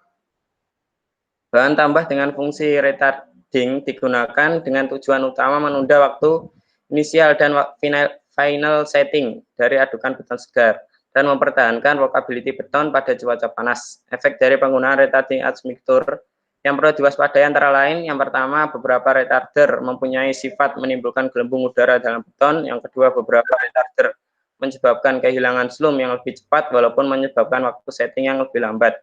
Yang ketiga, memperbesar resiko susut pengeringan dan rangkak yang lebih tinggi. Kemudian ada lagi tipe C atau accelerating admixture. Bahan tambah dengan fungsi acelating digunakan dengan tujuan utama mendapatkan kekuatan awal yang lebih tinggi pada beton yang dikerjakan. Misalkan jika elemen struktur beton yang diperlukan untuk segera dibebani oleh pekerjaan berikutnya dalam kaitan dengan waktu pelaksanaan yang ketat, penggunaan bahan tambah ini harus memperhatikan kadar ion klorida terlarut dalam beton keras yang disyaratkan, tidak boleh terlewati karena beresiko menimbulkan korosi pada besi atau baja tulangan. Penggunaan bahan tambah ini harus memperhatikan dengan seksama waktu setting yang lebih cepat dan curing yang dilakukan harus sesempurna mungkin untuk mencapai kekuatan awal yang diinginkan lebih tinggi. Kemudian ada tipe D, water reducing plus retarding admixture. Bahan tambah dengan fungsi water reducing plus retarding digunakan dengan tujuan utama untuk menambah kekuatan beton karakteristik jangka panjang. Penggunaan bahan tambah ini pada umumnya tidak mengubah kadar semen dan komposisi agregat yang digunakan pada mix untuk beton normal yang direncanakan. Sekian dari saya. Apabila banyak kurangnya, saya minta maaf yang sebesar-besarnya. Assalamualaikum warahmatullahi wabarakatuh.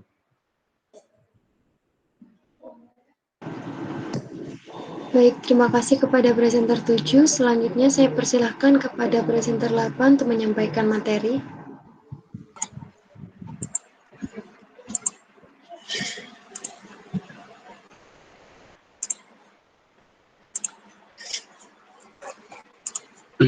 Cek, apa udah masuk? Sudah. Selamat malam semuanya. Nama saya Meteosel Christian dari Offering B. Di sini aku mau jelasin tentang EPS atau kepanjangannya Expanded Polystyrene System. Nah, EPS ini adalah sebuah material alternatif yang terbuat dari biji polisterin. Pada awal perkembangannya, penemu dari polisterin sendiri itu adalah penemunya Edward Simon pada tahun 1839. Tapi untuk pengguna pertama, penggunanya adalah Frank Lloyd Wright. Pertama itu diaplikasikan pada bangunan berlantai satu atau sederhananya bisa kita sebut dengan rumah sederhana. Nah, pada tahun penggunaan pertamanya adalah awal tahun 1900-an. Lalu untuk karakteristik material, untuk karakter fisik, yang pertama, EPS punya density atau massa jenis 11-32 kg meter kubik. Lalu memiliki ketahanan terhadap suhu panas yang bisa harus normal atau bisa dibilang di bawah 80 derajat. Jika melebihi 80 derajat atau terbakar, material EPS ini tidak menjalarkan api. Lalu memiliki pori-pori yang lebar sehingga banyak rongga udara dan menyebabkan bahwa EPS ini ringan. Lalu yang kedua adalah karakter mekanik. Karakter mekanik dari EPS yang pertama adalah merupakan peredam getaran yang baik atau bisa digunakan sebagai meredam getaran gempa ataupun getaran-getaran lainnya yang dapat merusak struktur suatu bangunan. Yang kedua, elastisitas yang baik sehingga mudah ditempatkan di mana saja dan dalam bentuk apa saja. Ini dapat membantu dalam keefektivitasannya dalam membangun sesuatu atau struktur tertentu dan dapat dimanfaatkan dalam bentuk apa saja. Lalu yang ketiga itu dengan komposisi dan ketebalan yang pas, EPS ini bisa terbilang padat untuk menjadi tumpuan struktur dengan beban yang sewajarnya dan tidak berlebihan. Yang ketiga, EPS memiliki karakter kimia yang berbeda dari styrofoam atau polistiren pada umumnya, yaitu tidak melepaskan zat-zat beracun dan berbahaya, serta benar-benar tanpa efek samping apabila tidak direaksikan terhadap bahan kimia secara sengaja. Selain itu, expanded polystyrene tidak mengandung CFC ataupun HFC, sehingga tidak merusak lapisan ozon apabila terbakar. Ini adalah contoh dari kegunaan EPS dalam meredam suatu getaran.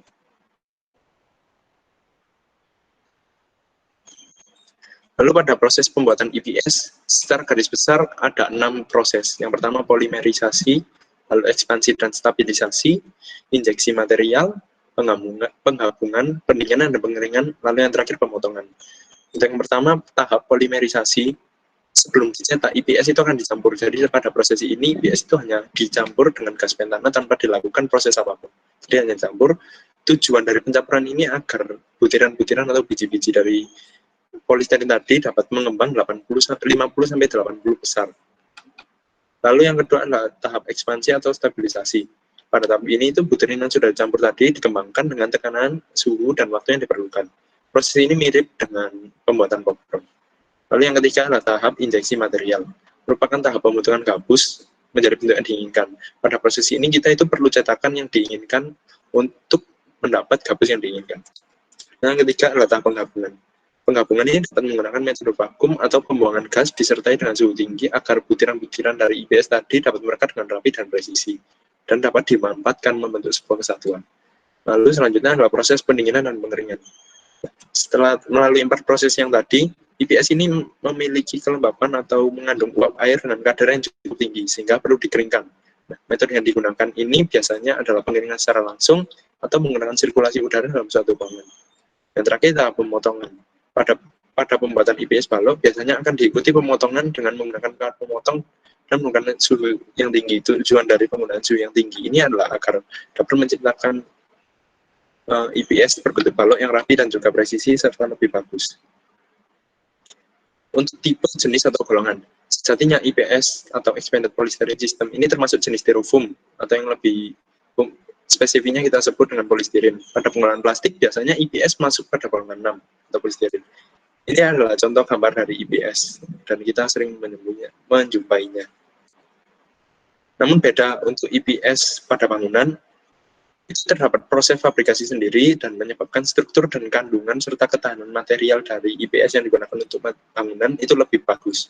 Contoh dari IPS bangunan itu, secara contoh simpelnya itu terdapat pada helm, gabus helm itu. Dan pada gambar ini IPS adalah yang bagian tengah, yang terdapat kawat-kawat itu. Untuk kelebihan dari IPS, yang pertama mengurangi penggunaan pendingin udara. Hal ini dapat terjadi karena IPS itu dapat menghalau panas dan juga tidak mengantarkannya. Hal ini juga dapat berdampak pada suhu ruangan yang bisa menjadi lebih stabil. Yang kedua dapat meredam suara. Karena terbuat dari material yang bisa tergolong elastis, maka IPS itu dapat meredam getaran suara, sehingga sangat cocok untuk bangunan bioskop.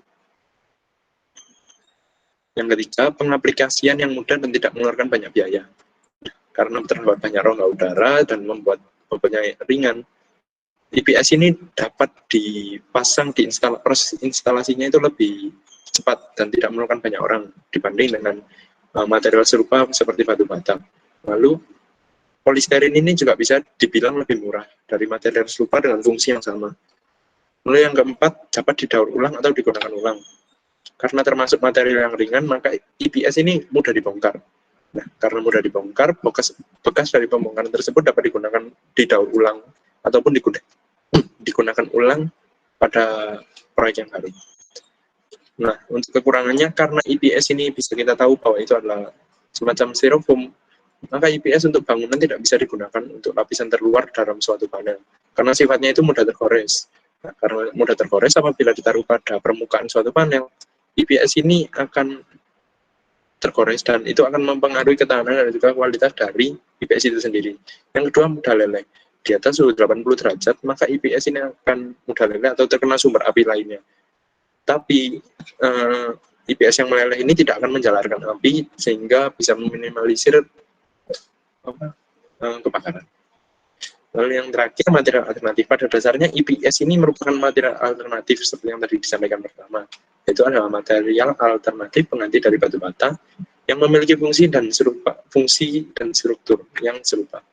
Dengan keunggulannya dalam banyak hal dan juga faktor yang ramah lingkungan, IPS ini patut dipertimbangkan dalam penggunaannya. Namun kekurangan IPS dibanding material serupa dengan fungsi yang serupa, IPS ini kurang dalam tingkatan kekerasannya dibanding dengan batu bata, sehingga IPS masih perlu dikembangkan dan juga perlu banyak-banyak percobaan supaya dapat digunakan secara maksimal. Jadi, sekian dari saya, terima kasih.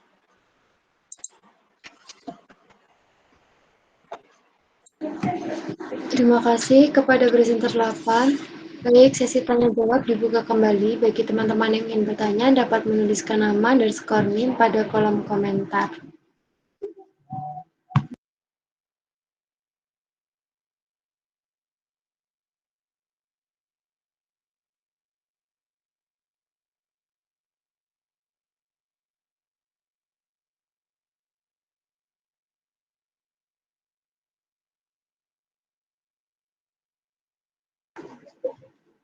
Saya persilakan kepada Kang Bang untuk bertanya.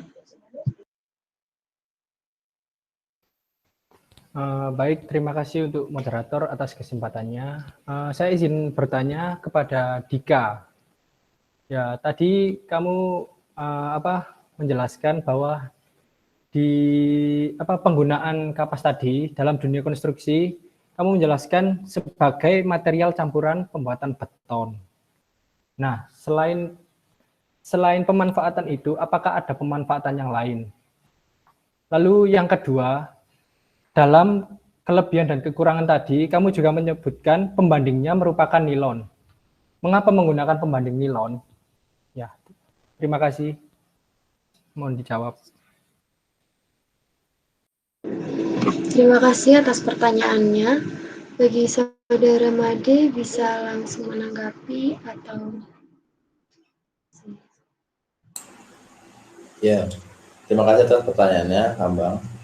Untuk pertanyaan pertama tadi adalah dalam dunia konstruksi, selain penggunaan kapas selain sebagai bahan campuran beton, digunakan sebagai apa lagi?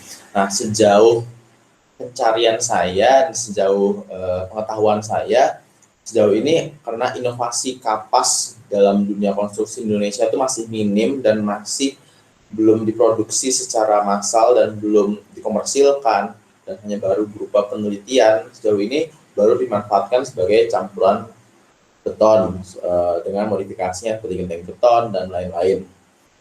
Dan untuk pertanyaan keduanya, dalam kelebihan kekurangan yang tadi saya sampaikan, mengapa pembandingnya menggunakan nilon?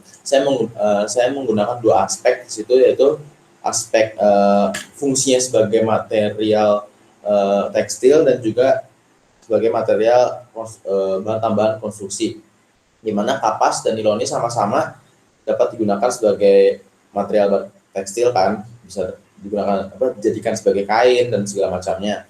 Tapi mereka berdua juga bisa dijadikan sebagai serat tambahan dalam campuran sebagai bahan tambah campuran beton gitu.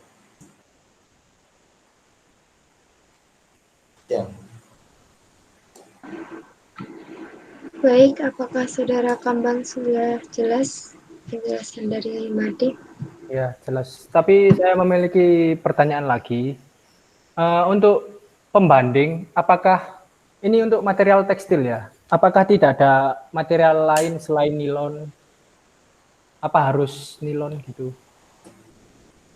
Ya, langsung saya jawab aja. Saya memilih nilon bukan karena tidak ada yang lain. Saya memilih nilon karena biar ada pembedanya. Apa sih? Kan nilon yang satu serat buatan sintesis, sedangkan kapas serat alam. Bisa aja saya pakai serat-serat yang lain seperti serat hijau atau serat serabut kelapa yang lain, tapi saya mencari yang keduanya memiliki fungsi yang sama sebagai bahan material tekstil, tapi juga memiliki fungsi yang sama sebagai bahan tambahan konstruksi, material konstruksi. Itu sih.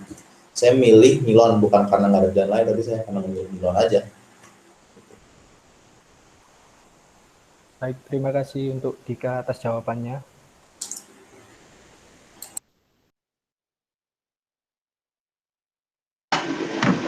Baik, selanjutnya dipersilahkan untuk Lia Permatasari untuk bertanya.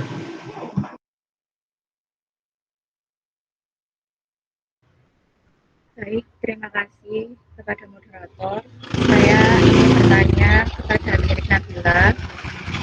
Tadi Lirik menyebutkan bahwa pada proses pembuatan tanah liat terdapat senyawa kaolin.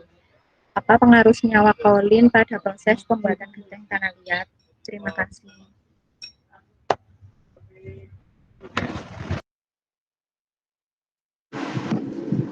Baik, saya langsung menjawab pertanyaan dari Lia Permatasari.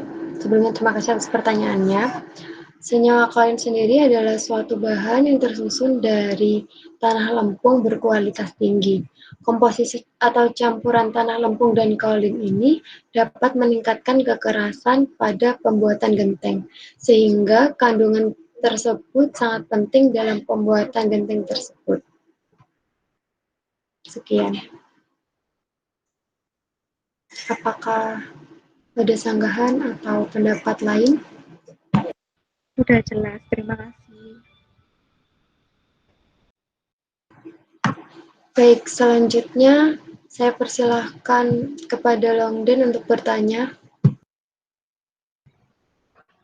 Oke, terima kasih. Saya ingin bertanya kepada Meteo terkait EPS-nya tadi. Tadi kan katanya EPS mampu meredam getaran lebih baik dibandingkan batu bata ataupun material serupanya. Nah, cara kerja EPS untuk meredam getarannya itu gimana ya? Terima kasih.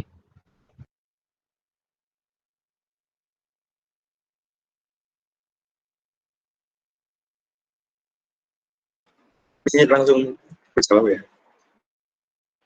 Jadi karena batu bata ini memiliki tingkat kekerasan yang lebih tinggi dan tidak ada rongga-rongga udara, maka ketika mengalami getaran maka batu bata akan bergerak sepenuhnya. Beda halnya dengan EPS yang memiliki rongga-rongga udara dan juga elastisitas yang lebih tinggi. Jadi ketika terdapat getaran dari luar, EPS ini mampu menyebarkan getaran ke seluruh permukaan sehingga gerakan dari efek getaran tersebut akan lebih minim. Jadi singkatnya seperti itu sih.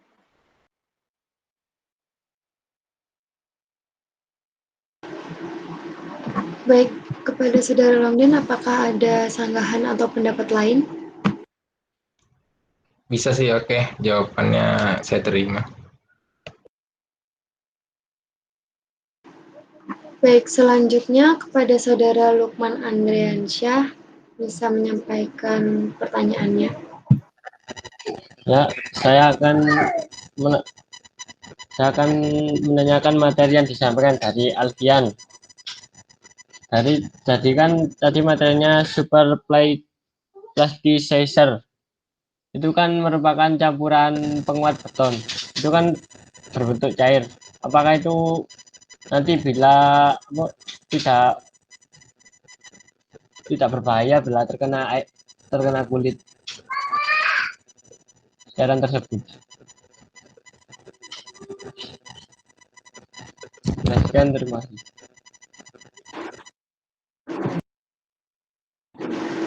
Baik, terima kasih atas pertanyaannya. Bagi Saudara Alfian, bisa langsung menjawab dan menanggapi. Ya, saya jawab ya. Untuk kandungan sendiri di super plasticizer tadi kan ada polikarbosilat, itu cairan ramah lingkungan yang tidak berbahaya jika kena tubuh. Dan itu tidak berbahaya, tidak beracun. Tapi untuk kandungan kimia lain seperti karbon, nitrogen, sulfur, itu ya juga berbahaya sih bagi tubuh. Tapi kan tadi ada merek-mereknya, ya tadi yang ada mengandung polikarbosilat itu ramah lingkungan dan tidak berbahaya. Itu aja. Terima kasih.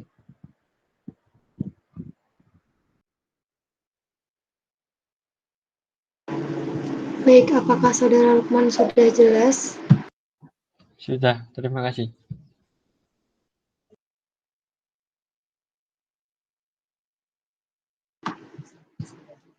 Apakah masih ada pertanyaan?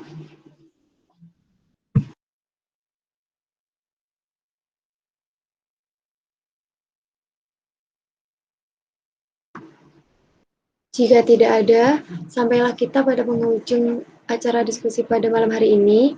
Marilah kita mengucapkan hamdalah bersama-sama. Alhamdulillah. Saya sebagai moderator mohon maaf atas kekurangannya dan terima kasih atas perhatiannya. Selamat malam. Wassalamualaikum warahmatullahi wabarakatuh. Waalaikumsalam warahmatullahi wabarakatuh. Wah.